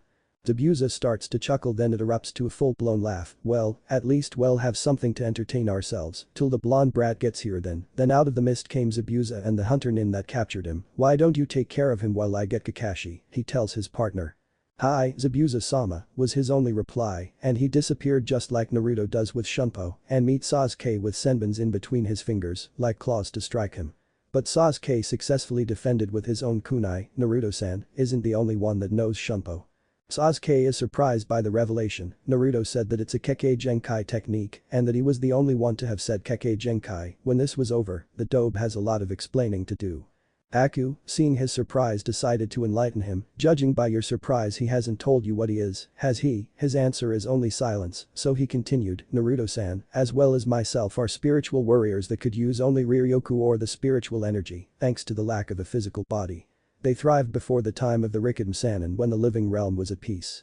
At that time very little humans had the means to defend themselves from us. You happen to be a descendant of one, judging by the ability to manipulate Reishi, or spirit particles found all over nature. I heard it's now being referred to as natural chakra now. We had 2 jobs, one is to escort the souls of the dead to the afterlife, and 2 is to slay monsters that were one souls themselves with our swords we call Zanpakidams and purify them so they too can pass on. This is to ensure a balance of souls that stays in the mortal realm and go to the afterlife, otherwise one of the worlds will seep into the other and will collapse on itself, destroying reality as we see it. It is said that the Rikiden Sannin himself was one too and sealed the realms of the dead from the mortal realm and made it so new souls can pass over without our aid, making us obsolete. But that did more harm than good. The remaining monsters that were left became deprived of their source of nourishment, souls, so they all gathered and started to eat each other. This in turn merged them into one bigger and more terrifyingly strong monster, so strong that the Rikidam Sannin couldn't defeat it himself. So he gave the people some of his Riryoku to mix with their physical energy to make chakra and taught the people to use it to help him defeat the monster that is threatening to destroy all that they cherish. Many lives were lost that day, but they gave the Rikidam Sannin enough time to seal the beast in himself to bring peace to the world. The monster later became known as the Jibai and the warriors we are were known as Shinigami. This shocked Sasuke and all that are listening save for Zabuza. DTH the S Shinigami. But I thought there's only one, Kakashi said in confusion and fear that his student could take his soul anytime he wanted. Zabuza laughed at the mistake Kakashi made. No Kakashi, not the one we know and worship. They only escort dead souls to the afterlife, they can't eat souls of the living. That is what those monsters that my tool told us about do. At this Kakashi relaxes a little, but is still unnerved at what the blonde is. Hinata was a little hurt that despite hearing about Kikbi and him letting her know of his parents, he still didn't tell her everything. Why did you keep this from me, Naruto-kun? Aku, still locked with Sasuke, says, I don't want to kill you, but you're stubborn, aren't you? Sasuke grunted in response, I see, but you won't be able to keep up with my speed the next time. Plus I have already gained an advantages. Sasuke had a confused look on his face, that I have occupied one of your arms. You will now only be able to run from my attacks. He finished with putting high palm up to face Sasuke, had number 31, Shakum, and a beam of hot red Ryatsu aimed to burn the Uchiha. Said Uchiha managed to phase away in time to avoid the blast of red Ryatsu and rephase to Haku's back to quickly make a bow of Reishi and fire a single bolt, only for it to be swatted away by Haku's sword. Though I congratulate you on discovering your abilities in such a short time, but without something to help focus the Reishi you gather your arrows are useless. Then he makes a one-handed hand sign and stomps on the bridge, Sensatsu Sushim, and thousands of senbons made of ice appear where there was all that water left over from Zabuza's Mizu Bunshin surrounding Sasuke, and they all charged at him. Luckily he hearing Kyakuid out of there appearing to his back striking with a kunai, only for it to be blocked by a senbon, and Haku went back a little to make a few hand signs, Makim Heimshma. And all around the 21 mirrors made of ice materialized all around them. Haku unsheathed her sword, and the sheath dissolves away revealing a blade slightly longer than Haku. It is time I finish this, he steps into the mirror, and he appeared on the rest of the mirrors, sit upon the frozen heavens, Heimrin Meru. There was a blinding light and his sword changed, it extended slightly in length and gained a crescent-shaped blade attached to its hilt by a long metal chain. Sasuke tried to move, but when he looked down he froze, literally from the waist down. What's this?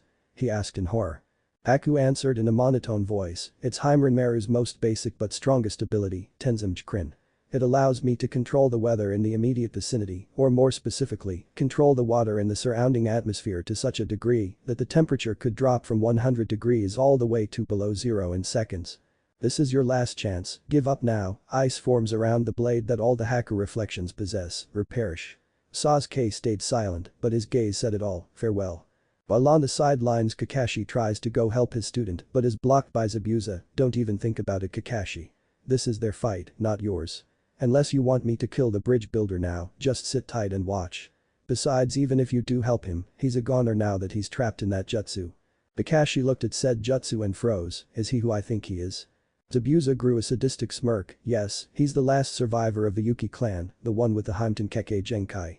Kakashi cursed his luck, one of his students is about to die, the other one is busy guarding the client, and his last one has yet to return from his 3-day training trip. Just as he thought he had failed as a sensei, he heard a cry of Jutsuga Tenshin got his attention and looked to find a blue crescent blast incinerated the ice mirrors. Back in the dome of mirrors Haku was about to finish off the Uchiha when a cry broke his concentration, Jutsuga Tenshin. A few seconds later a blue crescent-shaped blast descended on the mirrors, which Haku escaped from in time, destroying them and the ice that encased Sasuke's lower half without damaging him.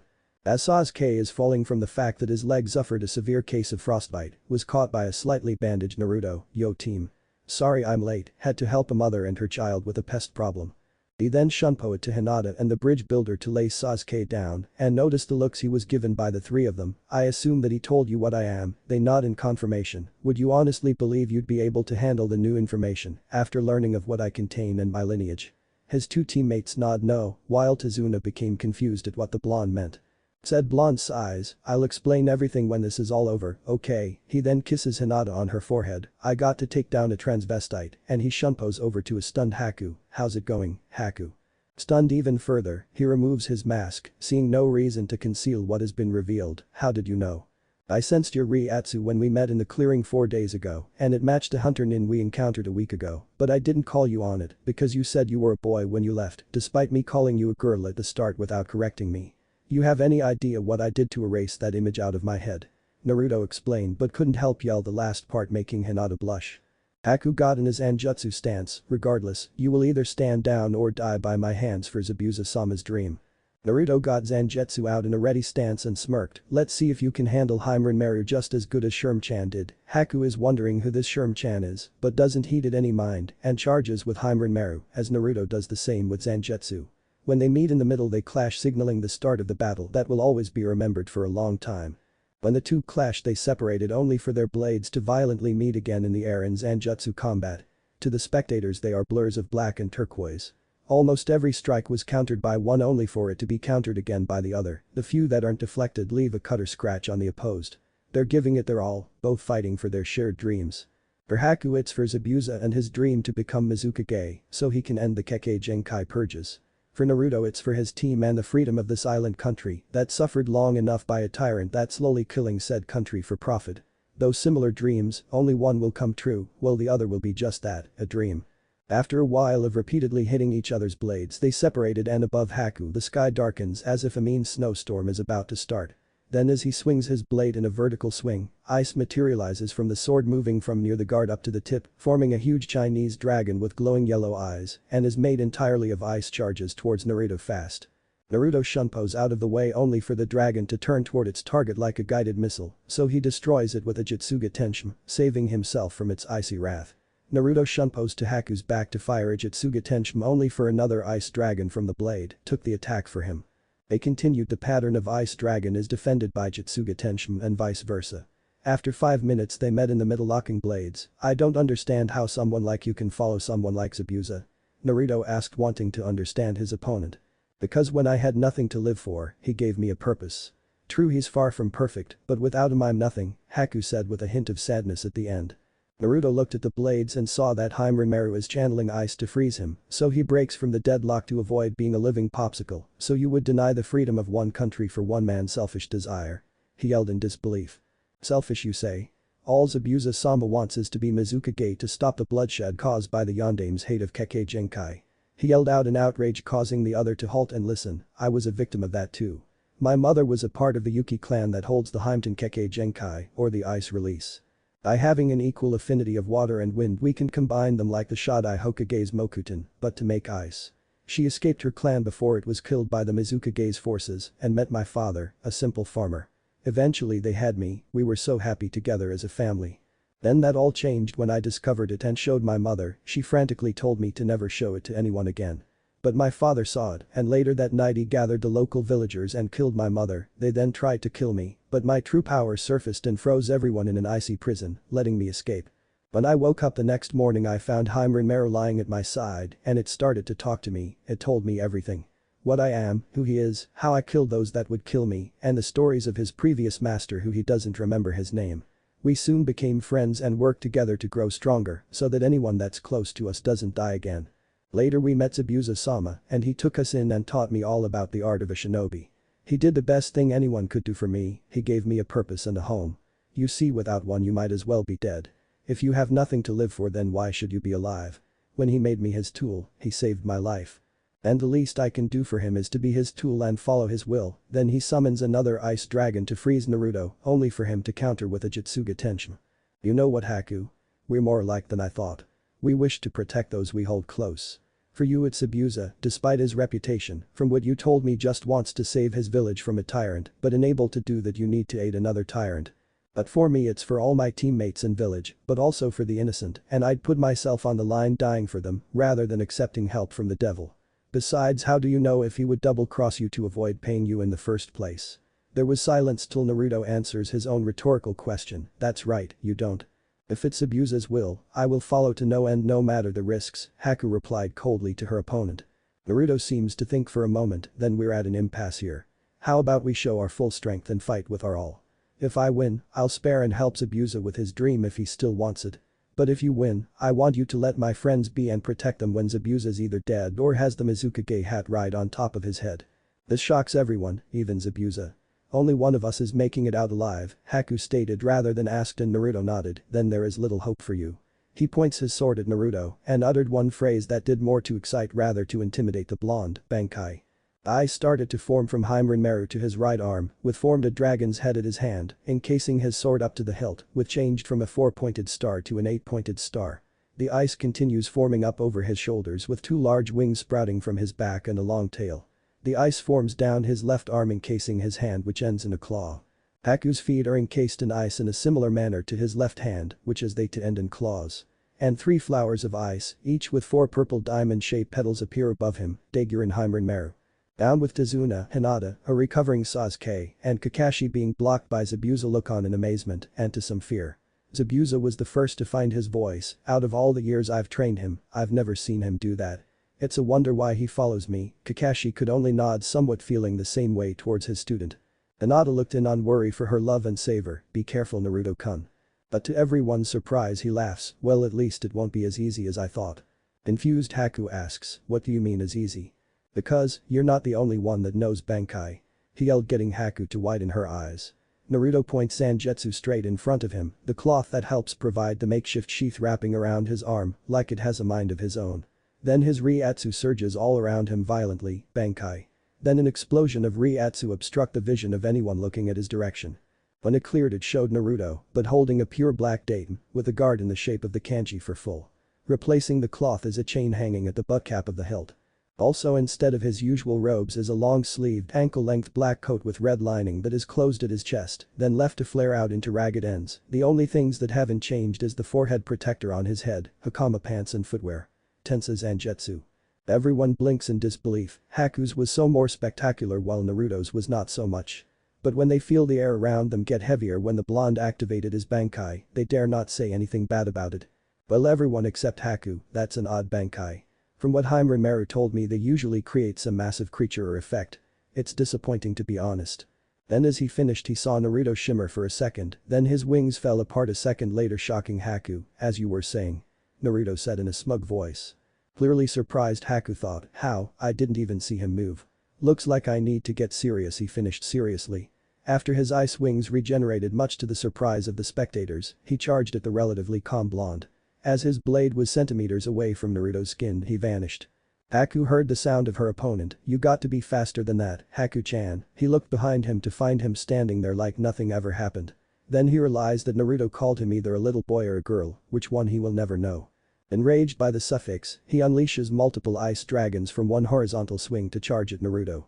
Seeing them, he dodges every single one effortlessly as they followed him and led them to crash into each other. If this is all you got, then I'm the one that should be disappointed.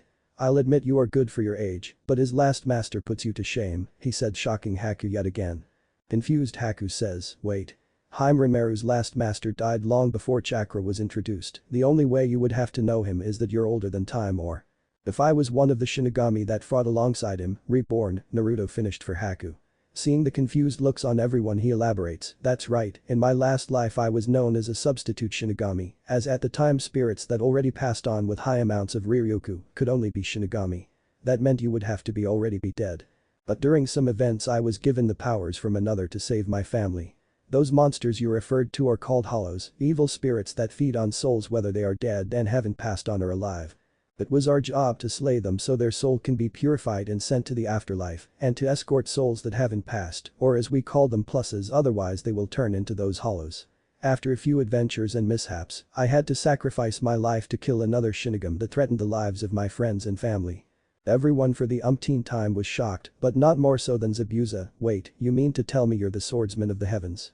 They looked at Zabuza wondering what he means. There is a legend in Kiri that's older than the one of the Rikidon himself.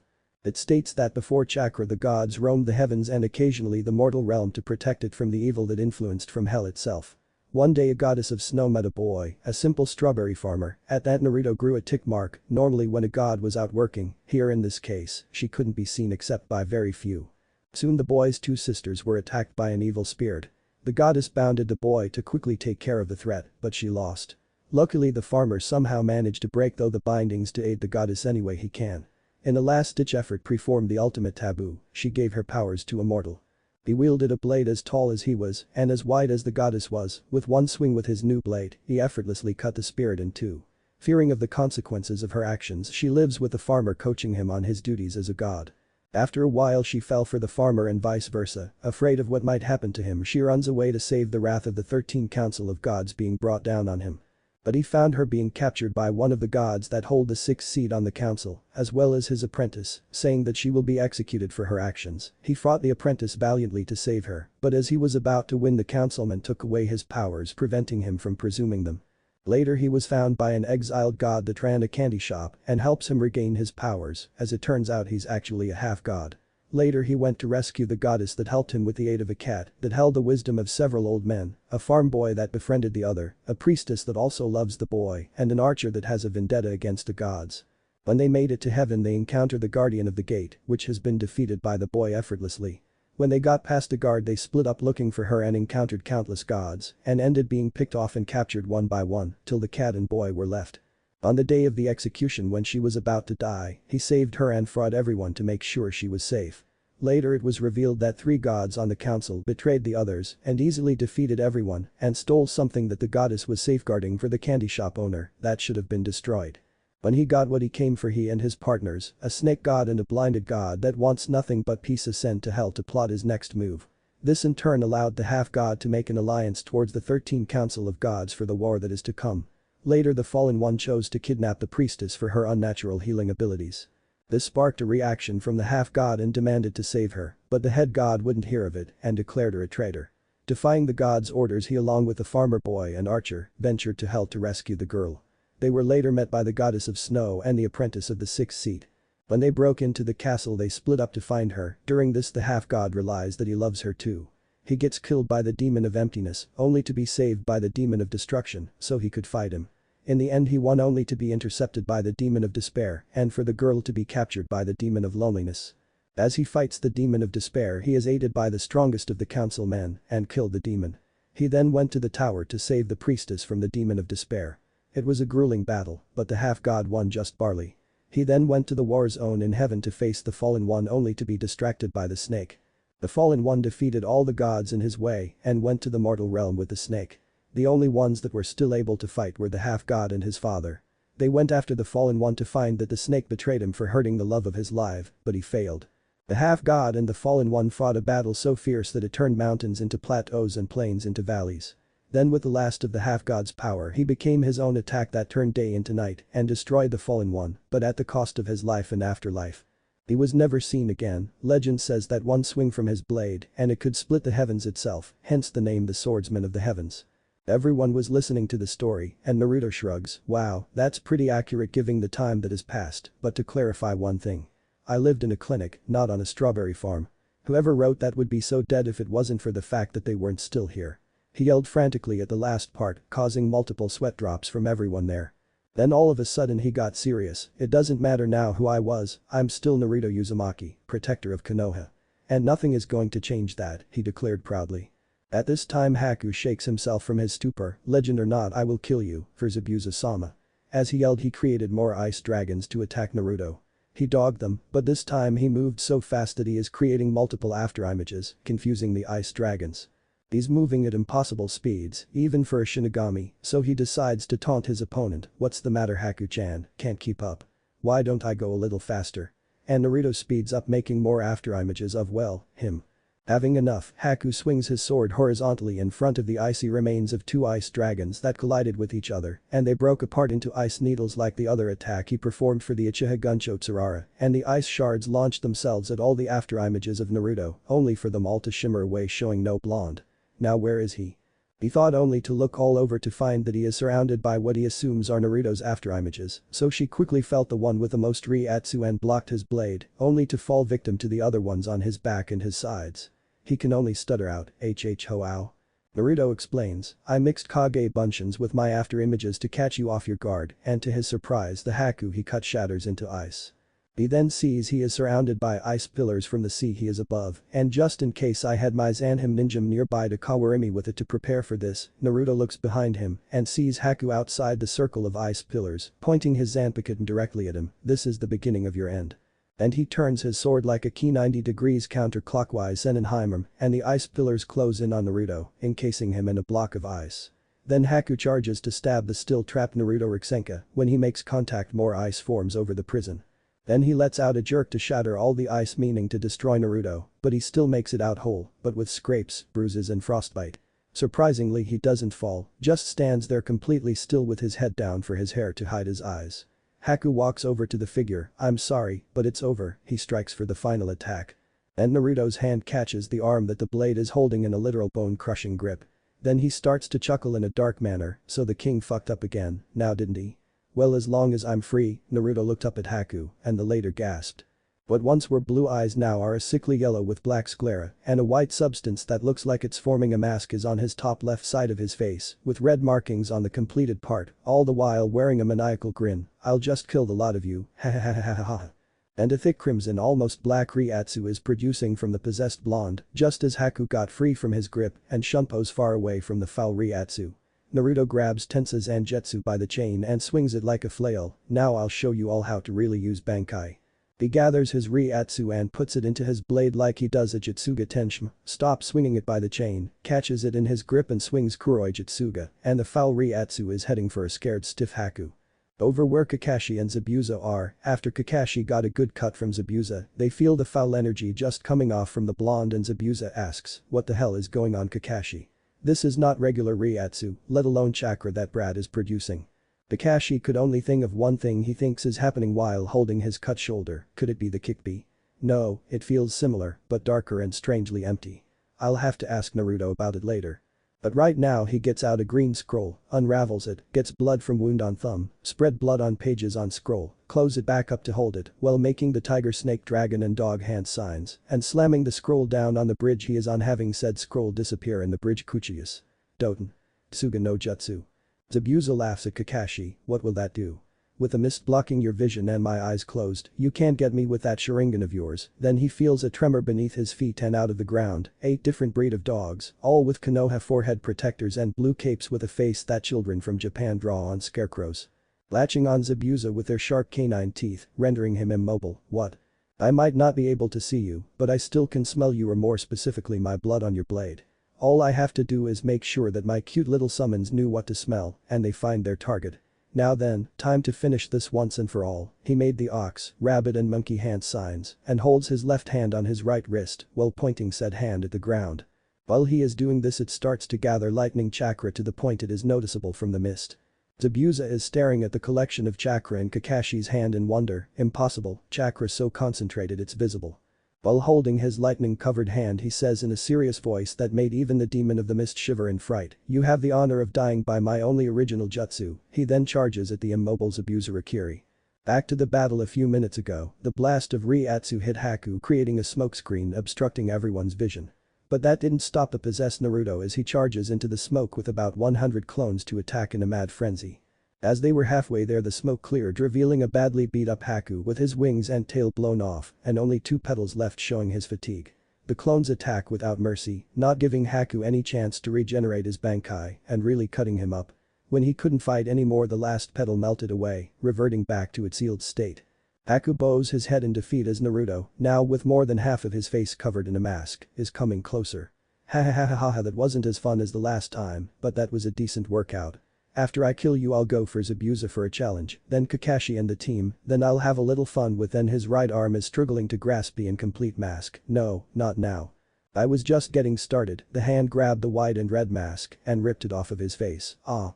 Now he is back to normal with the mask in his hand, clearly out of breath. He threw away the mask and offers Haku a hand. "Sorry about that, he wasn't supposed to interfere." Haku just looks at him and his outstretched hand. Why do you offer the enemy a hand? You're supposed to kill them," he said in outrage. "I'm now a broken tool, I have no purpose anymore. The kindest thing you can do is kill me." He was then met with a hard punch by Naruto. "Don't you ever say that about yourself. You are a human being, not a tool. It doesn't matter if you lose one measly fight, just get back up and continue fighting for who or what you believe in," he yelled to the ice user. Haku got up slowly and has a thoughtful expression on her face, then as he was about to say something he sensed a lot of chakra aimed at Zabuza. "You're right, Naruto, but I got to go, Zabuza-sama needs me," and he left with Shunpo. Kakashi's Rikiri pierces into flesh, but when he looks up, to his horror, instead of Zabuza he hit Haku. As he was frozen in disbelief, the body of the ice user slid down from Kakashi's right hand and dropped to the floor. Then Naruto showed up via Shunpo. "No Haku," he cried. All Zabuza could say to his dying tool is, "Good job Haku." He then shook of the Ninken that are pinning him down, while Kakashi is distracted by the horror of what he done. Naruto glares at the swordsman in anger. "That's all you can say, what the hell is wrong with you?" "He was a tool, nothing more." "That's all it was," Zabuza said plain as day. Naruto clenches his fists to the point his fingernails drew blood. "So he really didn't mean anything to you? You meant the world to him, he thought of you as his own father. He fought for you, your dream of freeing others like him by killing the one responsible.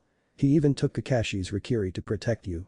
And to Naruto's surprise, Zabuza, the demon of the mist is crying, "Naruto, you don't need to say any more." All of a sudden they hear clapping from the other side of the bridge. "Zabuza, I can't believe you're still alive," said a short, slimy man with spiky gray hair that shows a receding hairline in a business suit and holding a cane with his left arm in a cast.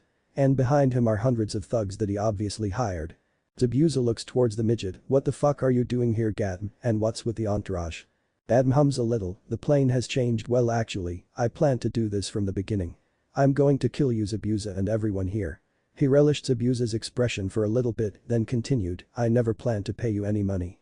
Hiring a ninja from a village is expensive and they may betray me, so I get you missing nins who are easy to take care of afterwards. I have the ninjas battle each other and once they're weakened, I kill them off with numbers. It doesn't cost me anything, good plane don't you think?" Zabuza starts glaring daggers at the short man, but said Shorty paid it no mind. "The only problem in the plan was you Zabuza, the demon of the mist. What a joke, if you ask me. You're just a cute little baby demon, ha ha ha ha ha." And the horde of bandits just laughed along.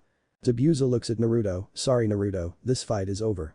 Now that I don't have a reason to go after Tazuna, I have no reason to fight you." Then he picks up his sword from the ground and hefts it up his shoulder and Naruto grunts in response. Adam walks to the dying Haku wanting some revenge. "Oh yeah, I owe this one. You squeezed my arm until it broke." He is about to kick him when in a flash Haku wasn't there anymore and he is missing the leg he was about to kick with. After a few seconds he feels the pain. Ah. He looks back to the group of ninjas and finds Naruto with Tensa Zangetsu in one hand dripping blood and Haku in the other. He grabs his stump of a leg and glares at the blonde, only to be hit by a suffocating force. What? Naruto gently puts Haku down and slowly walks to the group while flaring his Reiatsu. "Zabuza, why don't you sit this one out, I'll take out the trash." Zabuza nodded while staying with his surrogate son. As Naruto was walking toward the mob, Gatm is scrambling away behind his hired help in fear. Kill them all." Then he spots the lone female of the group approaching with Sasuke being held by the shoulder. "Except her, she will prefect for the brothel I plan on opining soon." He pointed to Hinata with a perverted grin. Only for that feeling to flare back more suffocating than ever before. "I was going to be nice and give you a quick death, but for threatening to take Hinata, my Hinata, for a sleazy brothel. I'm not going to be so nice."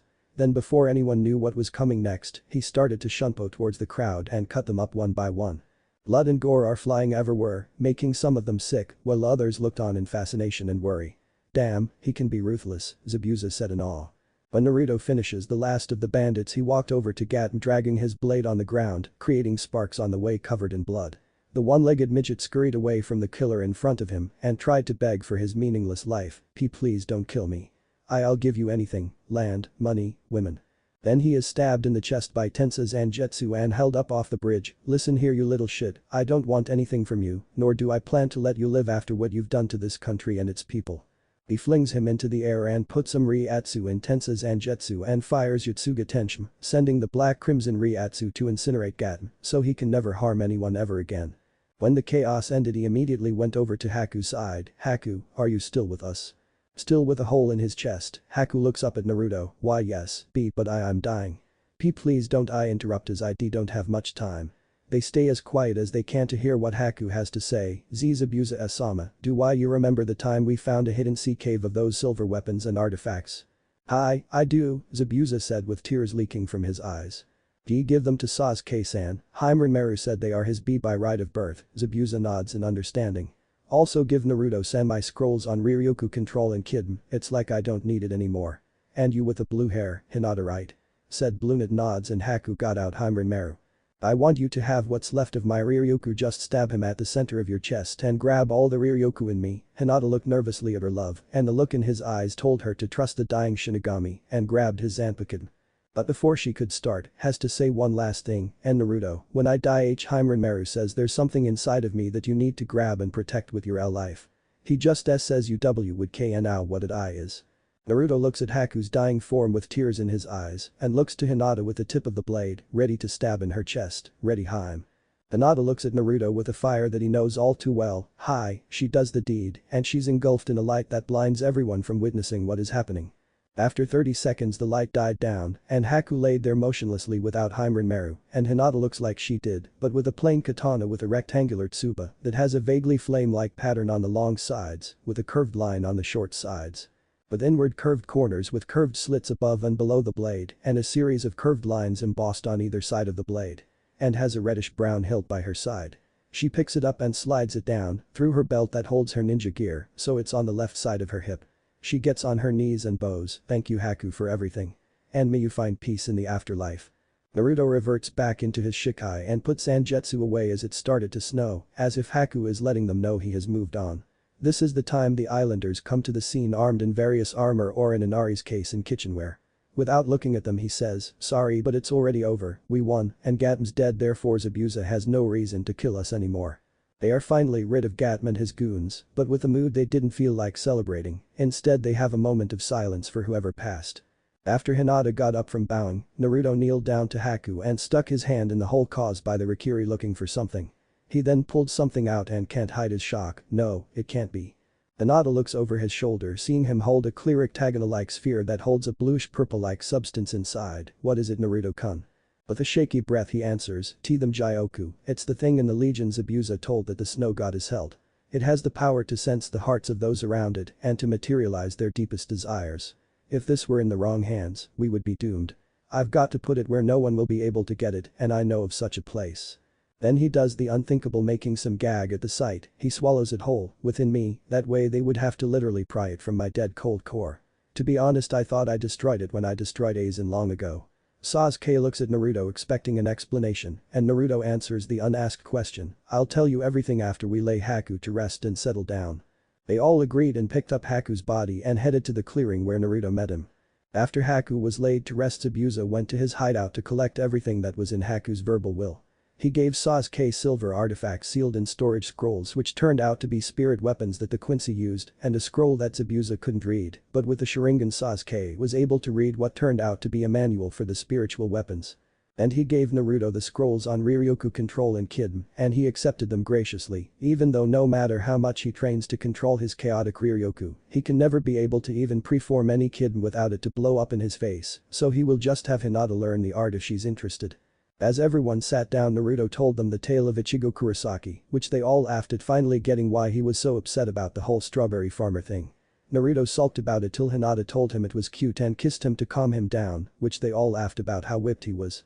His life in Karakura town and his adventure in the Soul Society and Wako Mundo, he explained all about what the Shinigami do, thankfully without the crappy drawings, and their relationship with the other spirits like pluses and hollows. All the battles he's been and the sacrifice he had to make to protect his friends and family. In the end their respect of him grew, or in Hinata's case, she dragged him to the room they share and had one hell of a makeout section that night. During the last few days they had with the bridge builder they all, including Zabuza helped out building the bridge. There was no need to guard the family because Naruto killed every last one of Gaten's thugs, so anyone that didn't show up with the other thugs didn't harm the people out of fear of what Naruto would do to them. They hang out with the family on their off time, Naruto would teach Inari's Anjutsu katas, Hinata would help Tsunami out in the kitchen, Sasuke would practice with his spirit weapons, and Kakashi would share his love for Icha with Zabuza, Tazuna, and whenever not busy in the kitchen Hinata. Hell, they even have their own book club called IF, Icha Forever, revolving around that smut they call literature. On the last night the whole country had a party to celebrate their freedom with food, drinks and musical entertainment. They danced, laughed and had a good time. Near the end Naruto managed to ask Zabuza on what he's going to do now. He says he wants to retire as a ninja and live the quiet life as he had a feeling that his dream will come true without him holding the Mizukage hat. Naruto suggested that he should come to Konoha with them and become a teacher at the academy, Haruka needs a new assistant anyway. Zabuza questioned where he would stay and Naruto offered him a place at his clan compound and he accepted. It was time they head back to Konoha and Team 7 and Zabuza are saying their goodbyes. Inari made Naruto promise to visit sometime, Tazuna gave Kakashi his thanks, and Zabuza hugged Tsunami for longer than necessary, much to Tazuna and Inari's ire. As the five headed out to the mainland they thought up a name of the bridge, in the end they called it the Great Naruto Bridge for the hero that single-handedly destroyed Gatman and his followers to pave the path to peace. Team 7 plus Abusa made it back to Konoha in 3 hours, not needing to go at a civilian's pace. They got checked in at the gate by Kitetsu and Izumo, two chunin that usually end up with guard duty by either drawing the short straw, losing in a card game to Haika, or pissing a Anko to want guard duty as the TI. Torture and interrogation, building, and the place she picks up her daily fix of dango is on the other side of the village gate. They looked at the extra and gave Kakashi a confused look. He just shrugs it off and informs them Zabuza seeks asylum in the village, and the party of 5 leave in the direction towards the Hokage Tower. On the way, Naruto convinced the whole group to keep the part about Shinigami in general out of the report, for if someone like Danzm finds out, he will do everything in his power to capture either Naruto or Hinata to try to learn the secrets behind the Shinigami and acquire the power himself. And that wouldn't be a good thing. When they got there, Kakashi handed in his mission report and negotiated on Zabuza's integration in the shinobi ranks. It was decided that after Zabuza is interrogated by one of the top in the field, Anko Mitarashi, that he be on probation for 1 month at the Namikaze compound. He would be ranked Genin and by his request to teach at the academy as an assistant for Iruka before getting a team of genin to teach. When they were done and Zabuza was dragged away by a squad of Anbu, the Sandaime gave the team a week off from missions to do whatever. Kakashi left them to their own devices, not the least bit worried about his students. Sasuke practiced with his spirit weapon, a silver cross in the shape of a pentacle with a silver chain that's small enough to fit on his wrist. When he gathers Reishi into said weapon, instead of making a traditional bow, it forms into a spiderweb-like cross. When he pulls back the fires, instead of one arrow, many smaller arrows fire, completely destroying his target, a tree, and the surrounding ones as well. He smirks and fires again to get used to the power behind his weapon. Hinata is being taught the basics of the Shinigami by Naruto. To start, they played a game Naruto called Flash Tag to get her to use Shunpo, taught her the basic katas for his Zanjutsu style, and he had her preform Jinzen, or meditates, to contact her Zanpakuto spirit to get stronger. During the week she did contact with the spirit but has yet to learn her name. Whenever she wasn't doing that, she practiced with her Ryukyu control and found out it was easy to do so. She moved on to the Kidam scrolls that were given to Naruto by Haku. And just as expected, she took to Bakudum spells easier than Hadam due to her timid nature, but still is good at both nonetheless. So far for Bakudum, she is able to use up to number 61 and up to 8 without the incantation, but for Hadam up to 33 and up to 4 without the incantation. When Naruto wasn't teaching Hinata, he was sparring with either Kakashi or Zabuza when he got back with shallow cuts, bruises and a shit-eating grin. Whenever Naruto would ask him what happened, he would answer, "If I had known Konoha ninja were this kinky, I would have moved here years ago." Naruto never asked that question again due to being slightly traumatized by the image of Anko doing Kami knows what to Zabuza. Right now it's their last day off and Naruto and Hinata are walking around the village enjoying each other's company. Naruto looks over to his girlfriend and notices she is wearing a set of light blue hairpins that are the shape of 6-petaled flowers. "What's with the new hairpieces, Haim?" he asked her out of curiosity. Hinata looks down at the ground with a sad expression. "Well, they were my last gift to my mother before she passed. I only wear them on the anniversary of her death as a way to remember her. If my father ever saw me with a toy or anything, he would take it away, saying it's unfitting for a Haika to act like a child. So I always carried them, but never wore them, afraid he will take away the only thing of my mother left, not counting my sister, of course." "Well, they look good on you." Hinata blushes at his comment, "and I think you should wear them more often. They really make you look even more beautiful if that were even possible. And your mom would love for you to wear them too." Naruto finished with his foxy smile.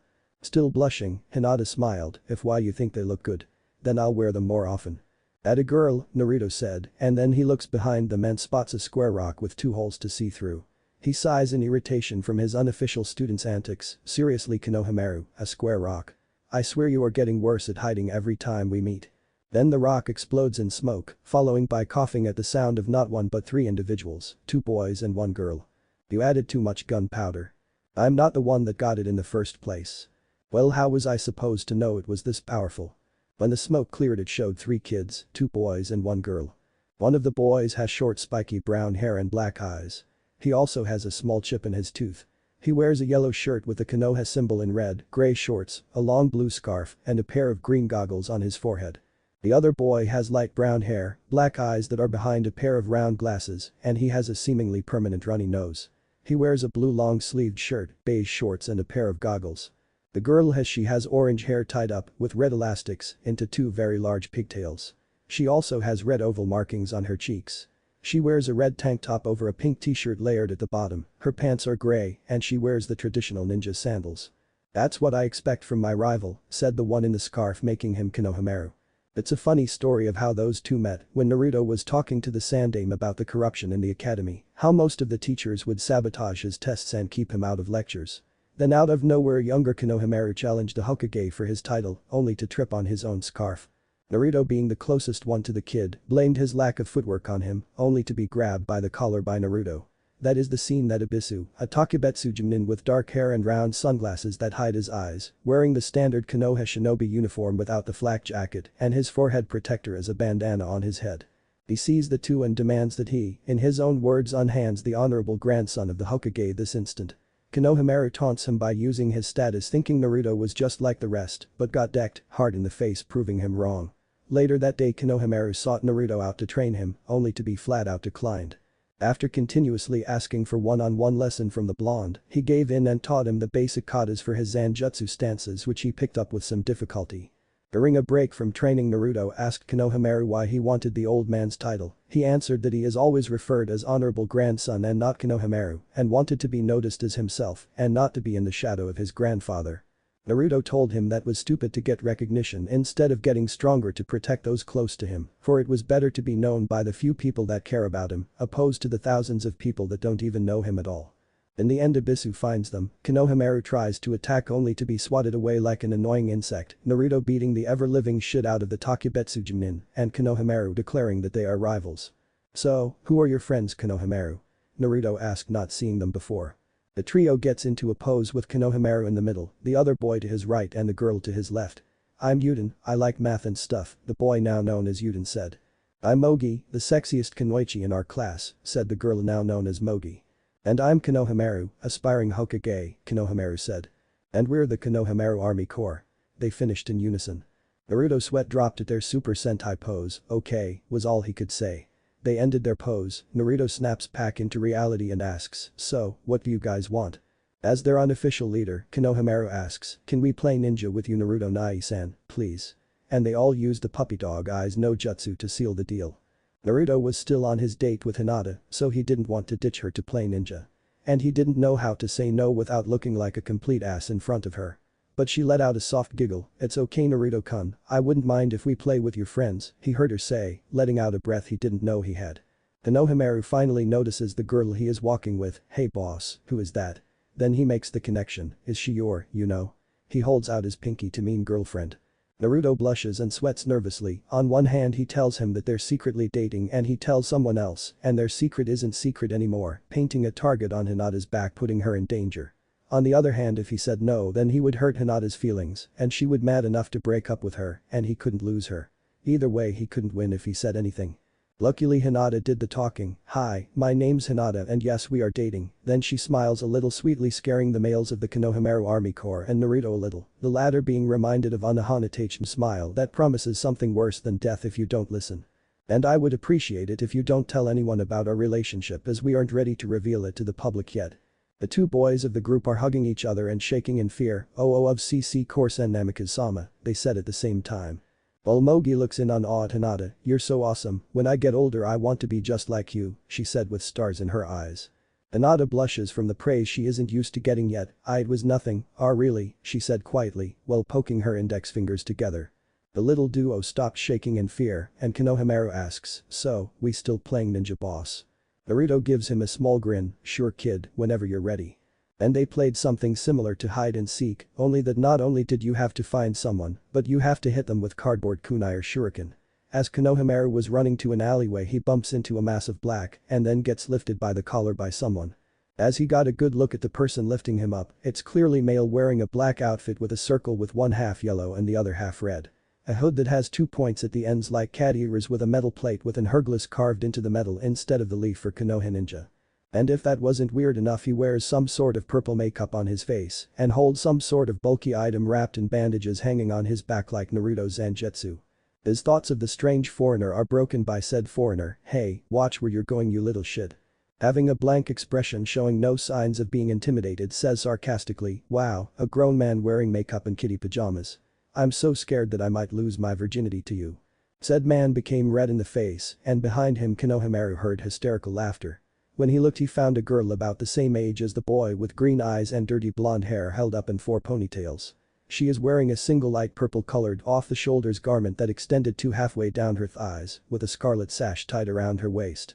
In addition to incorporating fishnet worn over her shoulders and legs, specifically on her right calf and her left thigh, she also wore her black forehead protector around her neck with the same insignia as the boy she is with. On her back is a giant black object that looks like a 2x4 and a katana with a red hilt and a squirt tsuba, fastened by her scarlet sash. And she is on the ground laughing her ass off, muttering the words makeup, kitty pajamas and virginity over and over for a few minutes. When she finally calmed down, the boy tightened his grip on Konohamaru. "I was going to be nice, but after that comment, I'm not going to be so merciful," he said in a deadly tone.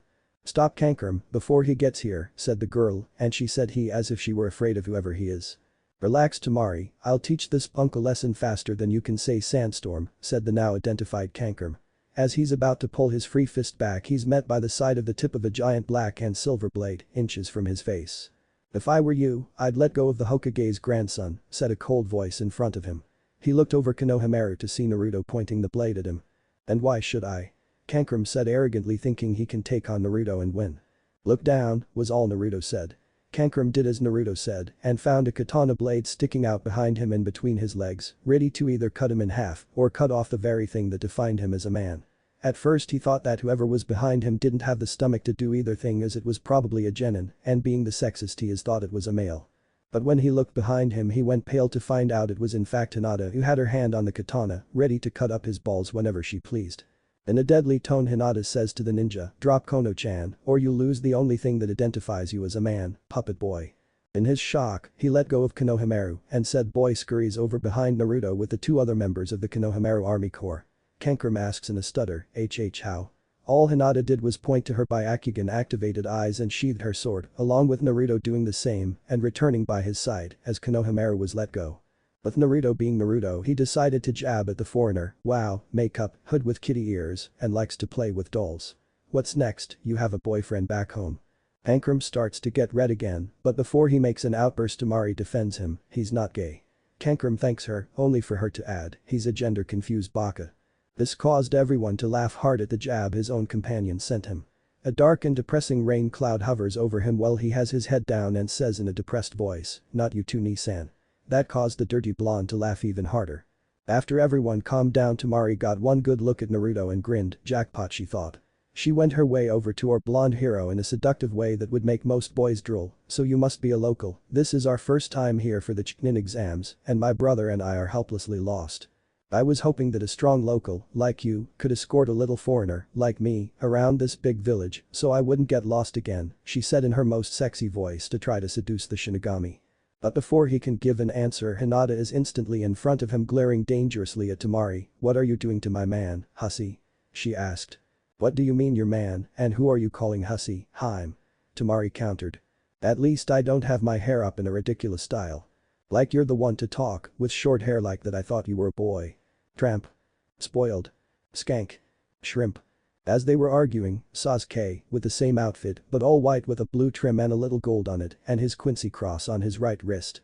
Around his waist is a ninja pouch and what appear to be thin silver-colored weapons hanging behind him, jumped from the tree he was sitting on and approached the group. "HN, dope," he greeted.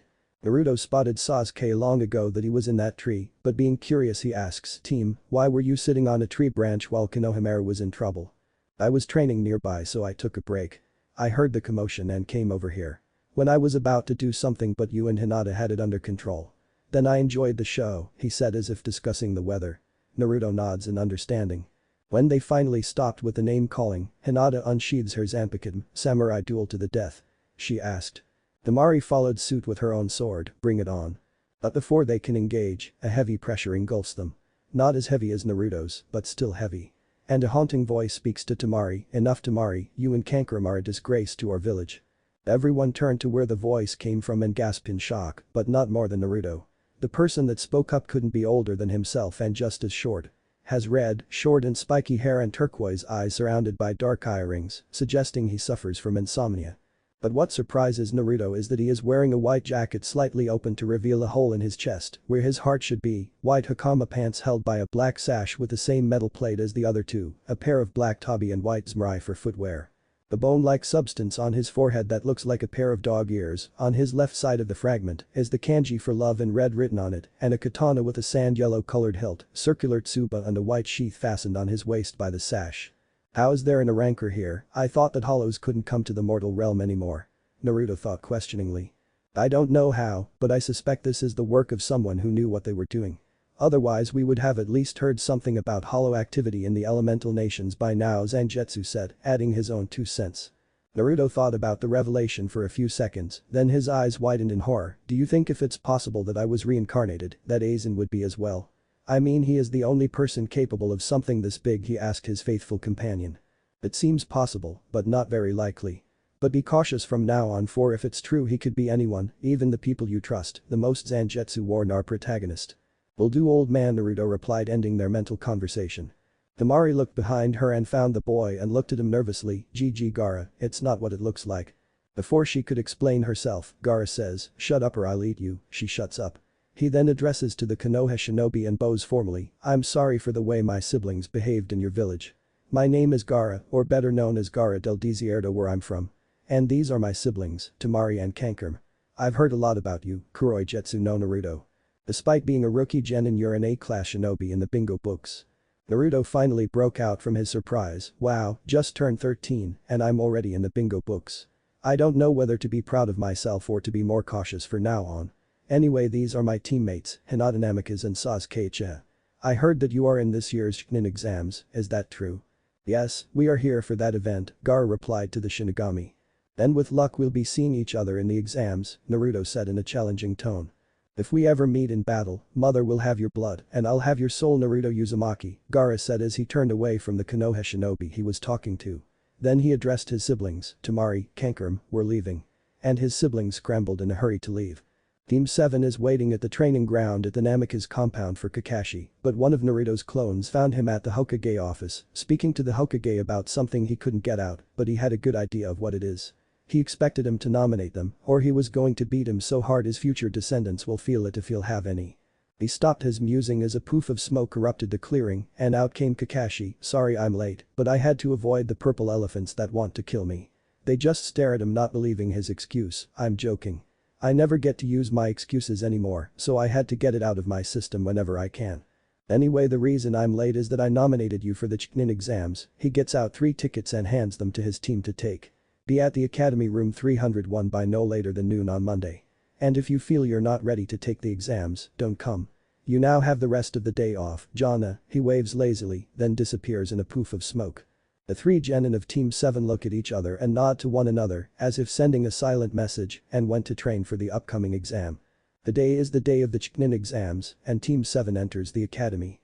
They go up the stairs and make it to the 2nd floor and see 2 genin guarding room 301 from a boy with black hair and a bowl haircut, giant black eyes, and the thickest eyebrows you've ever seen. He is wearing a green spandex bodysuit, tacky orange legwarmers, a red forehead protector worn as a belt, bandages wrapped around both hands and wrists, and a normal katana with a tsuba that is oval, with what look like 3 small teardrops in relief on both the top and bottom end in a blue sheath, and is carried instead of fastened to his side like other swordsmen. Next to him is a girl with black hair and Chinese-style buns on either side of her head, brown eyes, wears a pink sleeveless blouse, dark green pants and a standard Konoha forehead protector. Naruto noticed that she could have Chinese heritage judging by her attire. Sasuke was about to call on the apparent ninjutsu, but Naruto touched his shoulder to stop him and shook his head to not do what he was about to do. Then they headed to the 3rd floor to the examiner room as to avoid attracting any competition, so the exams will be easier. As they were heading to the 3rd floor, they didn't notice a boy with dark brown hair, fair skin and eyes similar to Hinata's. Wearing a black forehead protector that he wore snugly over his forehead, a khaki shirt, dark brown shorts, blue shinobi sandals, bandages wrapped around his right arm, chest, and right leg, and a sword with a simple cross guard, which is a simple open frame, much like a 4-pane window. It has a bronze guard with lavender hilt wrapping and white sheath. Said boy was glaring at them, or more specifically Hinata. They arrive at the examining room to find it filled with genin hopefuls, and they didn't look too friendly, thus they were ignored. After a few minutes they heard a familiar voice call out to Sasuke, Sasuke-kun. And a purple blur that's Ino attaches to Sasuke, I missed you so much, and I love the new outfit. It's so stylish. Before he could tell Ino to get off him, a pink blur attached to him, get off my Sasuke-kun, Ino pig. Sasuke turned to the other side to find Sakura attached to the other side. Why, are you jealous that I got here first forehead? Ino asks oh so sweetly. Sakura glares at her rival, up yours porker, just get off Sasuke-kun. Make me billboard brow. Ino shot back. The two kept on arguing till Sasuke had enough, would you two get off of me already, and they obeyed like trained dogs. After it quieted down, he heard snickering from his male teammate, what? Sasuke growled. Why don't you apply for the CRA to rebuild your clan, after all you got a head start with those two, then Naruto busted out laughing at the Uchiha's pale face. Almost immediately Sasuke answers, if I'm going to apply for that, it's not going to be with those two. Another familiar voice rings out from behind them, man you guys are in the exams too, this just got more troublesome. They turn around to find Shikamaru and Choji following. Naruto notices that Shikamaru now has a pair of swords strapped to the left side of his waist. They both have a rectangular crossguard with a pattern of cherry petals and lines, and in a blue sheath. The only difference is that one is a little shorter than the other, hinting that the two are a Daishin pair. He couldn't shake off the feeling that he's seen those swords before, but shrugs it off. Everything is too troublesome for you Shikamaru, and I thought that included Zanjutsu, Naruto said referring to his new swords. He just says it is, but they won't leave me alone, so it would be less troublesome if I just take them with me. Naruto raised an eyebrow, well if you have free time I could teach you the basics so they don't become dead weight, and I know you view that as troublesome as well, Naruto said, offering to teach him as he had a hunch as to why something isn't right. Even though I hold them Jyoku it's only been a week since I swallowed it and I've only been here so there is no way that this many Zanpakuto should be already manifesting. Then we need to tread carefully for I have a bad feeling of what is to come Zangetsu replied to his master. Just as Zangetsu voiced his thought an obnoxious voice rang up behind them, so everyone's here, alright the rookie 9 is back together baby, everyone turns to find Kiba, Akamaru and Shino approaching the group. But when Naruto got a look at Kiba his eyes widened in shock. Strapped to his side is a seemingly normal katana with a bronzed tsuba with a jagged design to it and in a red sheath. Is that Zabumaru? Naruto questioned. I sensed the same Riryoku that Zabumaru emitted back in the day. There's no mistaking it, that's Zabumaru's Anjetsu told him. Well this is just perfect, first there's Himarimaru, then in a rancor, Zanpakuto's appearing left and right, and now Zabumaru. What's next, the Espada returning to this world Naruto thought sarcastically. Be mindful of what you say for it may come back to haunt you Zangetsu said in his lecture voice. Yay, whatever old man Naruto then cut his conversation when he saw Kiba sneak his way to Hinata while she was reading her book. He started to feel anger rise within him. He wanted to get in front of Hinata to stop the Mutt's advances, but was reminded that their relationship is a secret affair, so as to not arouse suspicion, he would have to trust that Hinata will handle it on her own. But he will step in if Kiba got too forceful towards her. All he can do is watch. When Kiba got close enough to Hinata he said in his cocky tone, so Hinata, after I win this exam and become Chunin, do you want to help me celebrate by having me take you out to some barbecue cause I'm so awesome? Hinata just looks from her stories at Kiba with a blank look on her face similar to a one-eyed sensei, I'm sorry Kiba-san, did you say something? Then got right back to reading. Everyone's jaw, save the males team 7, who are laughing their asses off, are on the ground. They are speechless, they are wondering what happened to the polite, shy and timid Hinata to act like this. Even the emotionless Shino was curious of this new Hinata that stands in front of them. Before they could question her, the green guy from earlier shows up with the Chinese girl and who appears to be a Haika if the eyes are anything to go by. When they approach the rookie 9, the green guy says in an energetic voice, hello Naruto-kun, I'm happy that your flames of youth haven't been extinguished enough to prevent you from making it to these youthful exams. Everyone there, save Naruto, gave the boy a strange look, some even scooted away in fear of the Bazer boy, while his teammates looked ashamed even though the other Haika kept on glaring at Hinata. Everyone went back as they are as he says, nice to see you too Lee, and I would be betraying my Nindo if I didn't make it. Oh and nice show downstairs by the way, you really got rid of a lot of competition that way. Thank you Naruto-kun, your youth knows no bound. Lee said happy with the compliment. Naruto turns to the Kunoichi of the trio, how's your Zanjutsu coming along since the last time we spared Tenten? The girl now named Tenten gave a confident smirk, I've gotten so good that I'm teaching Lee here and he's come a long way. Is that so? Well then it so happens I've been teaching someone as well and she's come very far for a week. Maybe we should have them spar to see who the better master is, Naruto said in a challenging tone and having Hinata come closer. Before Tenten could accept the challenge the Haika boy scoffed, pathetic, she's destined to lose so why bother? Naruto gave the Haika a harsh glare, and what is that supposed to mean Niji, he said with a growl. Not being intimidated by Naruto's threatening glare, she was fated to be sold to servitude along with her equally weak sister, they weren't fit to serve the Haika clan. Once a failure, always a failure, just like you, he said as if talking about the weather. Naruto's anger increased and is unconsciously emitting Ryatsu, but it doesn't seem to be affecting any of the people in the group. You want to take this outside Hyuga-san, he said, with practically spitting out Hyuga-san like it was poison. But before it could escalate, an older boy with black eyes behind a pair of circular glasses and long silver hair and a ponytail with a Konoha forehead protector on his forehead. He's wearing a dark purple shirt with a high collar, a wide undershirt, fingerless gloves with armored plates on the back of the hand, a white cloth waistband worn at an angle, dark purple pants, blue sandals, and a shuriken holster on his right leg. "Keep it down, will ya?" he said, making his presence known. "And why should we four eyes?" Kiba asked. "First it's Kabuto, and second is because look around, you're attracting attention to yourselves," the Konoha ninja said, gesturing to the hundreds of ninja participating in the exam, but instead of looking at them as a target, they avoid eye contact out of fear. "To be honest, this is the kind of attention that will help you keep alive," Naruto said to Kabuto in a plain tone. "So Kabuto, you seem to know what you're doing, so I assume that you've already taken the exams already." Kabuto suddenly looks nervous, but not the suspicions kind of nervous, the kind he is embarrassed. "Actually, this is my 7th time taking them," he said, laughing nervously.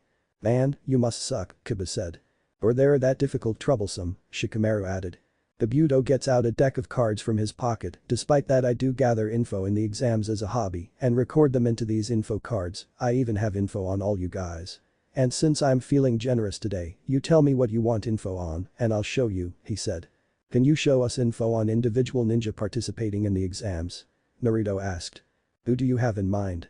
Kabuto asked, sounding curious. "Gaara del Desierto," Naruto said. "And Naruto Uzumaki." Kiba finished wanting to know about his rival for the young Hyuga turned Namikaze's heart. "Oh, you already know their names," Kabuto said with a fake pout. He got out 2 cards, put his index and middle fingers on them, and channeled his chakra into them, revealing the 2 mentioned person stats. "Let's see, first we got Gaara del Desierto, the Yondaime Kazekage's youngest son. He's on a team with his elder siblings Temari and Kankurm, completed an unknown amount of D ranks, 8 C ranks and wow, a B rank as a genin. Little is known about him as far as he's from a foreign country, but it says that he came back from all his missions without so much as a scratch on him. This freaked out a lot of the genin, except Team 7 of course.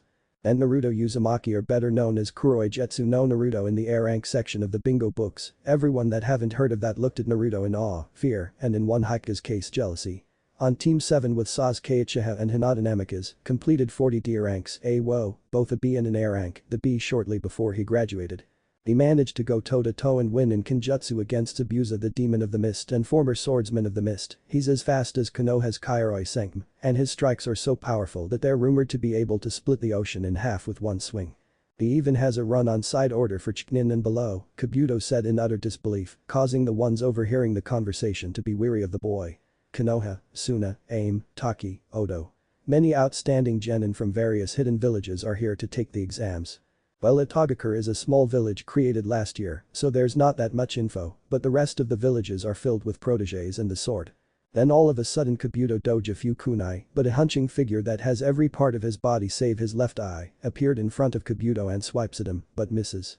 He is wearing a large poncho with long sleeves, a snake-patterned scarf around his neck, a forehead protector with the 8th note carved into it, a straw raincoat protruding from the back of his scarf, and a large amplifier on his right arm, which he attacked with, that looks like an oversized gauntlet. At first nothing happens, but after a few seconds Kabuto's glasses crack and he doubles over and chucks up his last meal. Sakura and Hinata help Kabuto. Right to the hunched figure's flanks are a male and female figure. The male has spiky dark hair and dark eyes. He wears a beige shirt with 2 black stripes and 3 prints of the kanji for death down the front. His forehead protector had a face guard resembling the one the Nidaime Hokage, but not a part of the forehead protector and is made of a worn-out metal, and he has a snake-patterned scarf around his neck. The female has very long black hair, almost reaching down to the ground, tied by a violet ribbon right near the end, and black eyes. She wears a forehead protector, a pale green vest somehow similar to a flak jacket, and snake-patterned pants and scarf.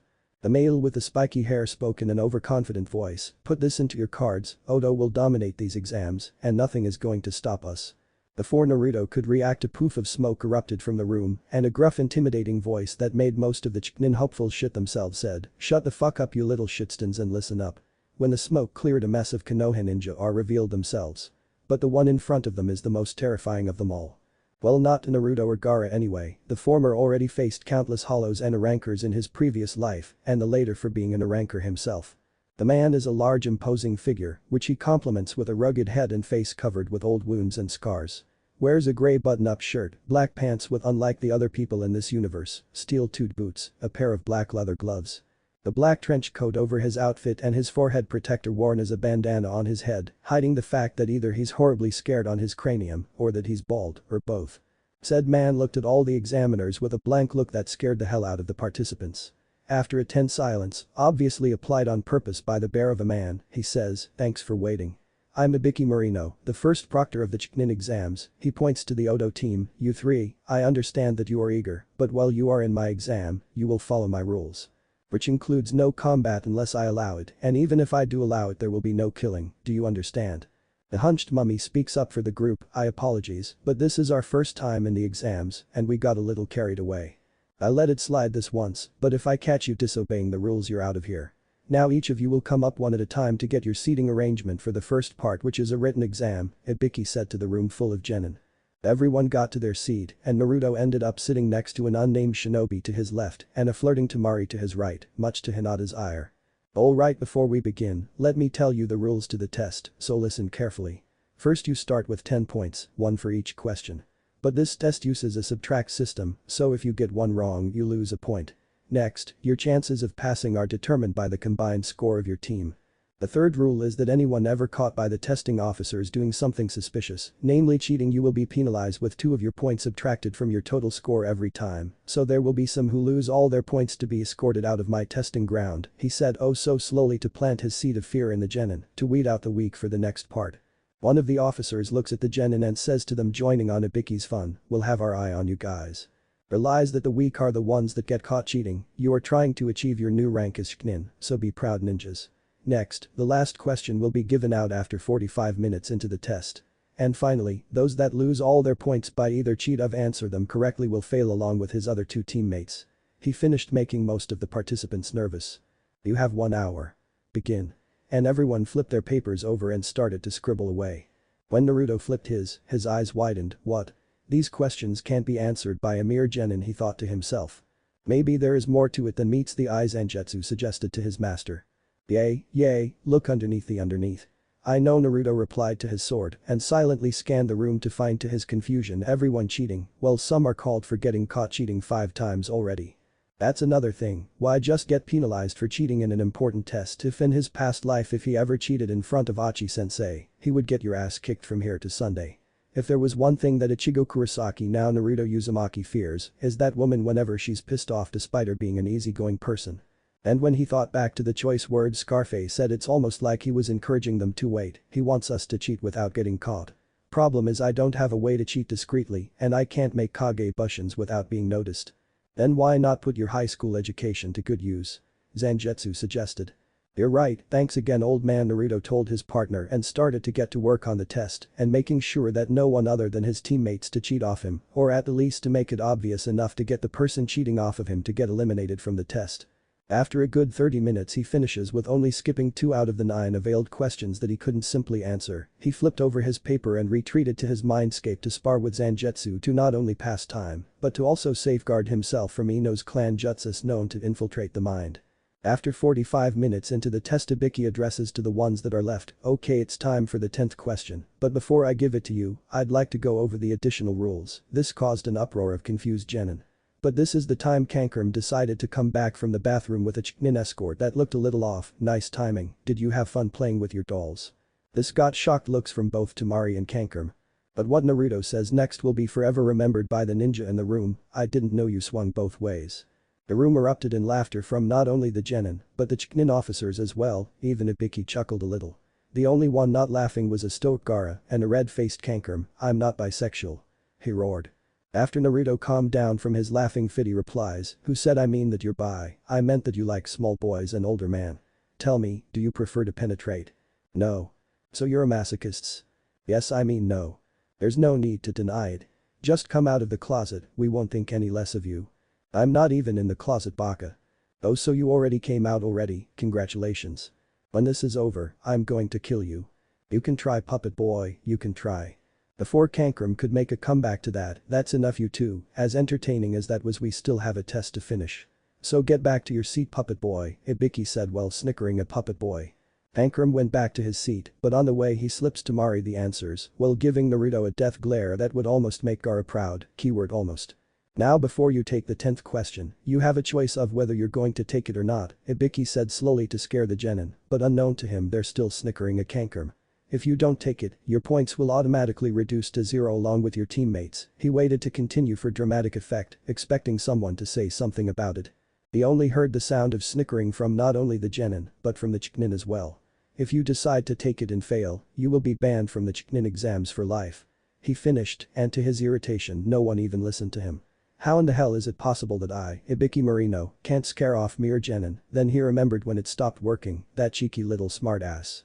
He made fun of that puppet kid not only to humiliate him, but to not only break the tension that I worked so hard to create during the test, but to also lighten up the mood to a point that it's impossible to add any more. Well, that moment is still in their head. Well played, blonde, well played, he said the last sentence with a slight smile. Not seeing any point to continue the silence, he says, for those of you that are still here, congratulations for passing the first part of the Chunin exams. Some people are confused on what just happened, while others are asking about the 10th question. There was no 10th question, unless you count whether to take it or not. The 10th question, he answered for the curious genin, which resulted in outroars of how the other 9 were useless. The other questions weren't useless. They already served their purpose, to test your information gathering skills. But you couldn't do it alone, so we had 2 Chunin pose as examiners to give you some help. But those that cheat poorly fail, of course. He removes his forehead protector to reveal a bald head filled with scars and screw holes, obviously from being tortured, because in time, information is more important than life. And on the field anyone will risk their own life to get their hands on it, he said before he put his headwear back on. If the enemy or anyone else that's not in a lane notice you, there's no guarantee the info will be accurate. If there's one thing to remember, it's that important information in your hands can be a powerful weapon for your comrades in your village. The others asked about the 10th question. And he answers, the 10th question was the important part of the test, which I'm sure one of you figured out if the stunt he pulled was anything to go by. Yay, at first I figured that we needed to cheat to even have a chance to answer these questions. But when I recall my teachings from my days at the academy, it hit me. You see, I may have not been the smartest student in the class, but most of what I learned was from the streets, mainly on how to tell a bluff from the real thing. By the time I turned 8 I've been in more fights than a seasoned genin, most of which are for food and other necessities that all of you take for granted. And some may look tough like Scarface over there. But if they talk down to you instead of just grabbing the food, then they're nothing but a giant teddy bear. Once I identified the intimidation, I neutralized it by distracting everyone by making them laugh so hard that they forget about their fears and unwarily move on. Humiliating puppet boy was just a bonus, Naruto said, but really when Zangetsu suggested that he put his high school education to good use, he recalled the fight he was always dragged in by fools that made fun of his hair color. They used intimidation tactics on his so many times that he knew when they were just acting brave to get him to comply. Too bad for them it didn't work. He looks over to Ankrum, and thanks for being a good sport, I'll send you a bottle of lotion as a peace offering. Caught off guard, Ankrum says in a modest voice, oh, it was no problem at all. And thanks for the lotion. I've been running out of some. Hey, wait a minute. Until he realized he walked into a verbal trap and everyone is laughing at him again. But there is one more thing I don't get. Why did you fill in your paper with the answers if you knew about the true test? Asked a curious Ibiki. Who said I filled the paper with answers? Naruto asked rhetorically, picking up his paper and showing what he written, or in this case doodled, which is a teddy bear with Ibiki's face on it. This is what I did for 30 minutes before dozing off. Pretty good, don't you agree? He asked a proctor who has a tick mark on his forehead. And it gets bigger as the officers are snickering about the fact that the head of IT, interrogation and torture, is drawn as a teddy bear, but one mean glare from the man shut them up.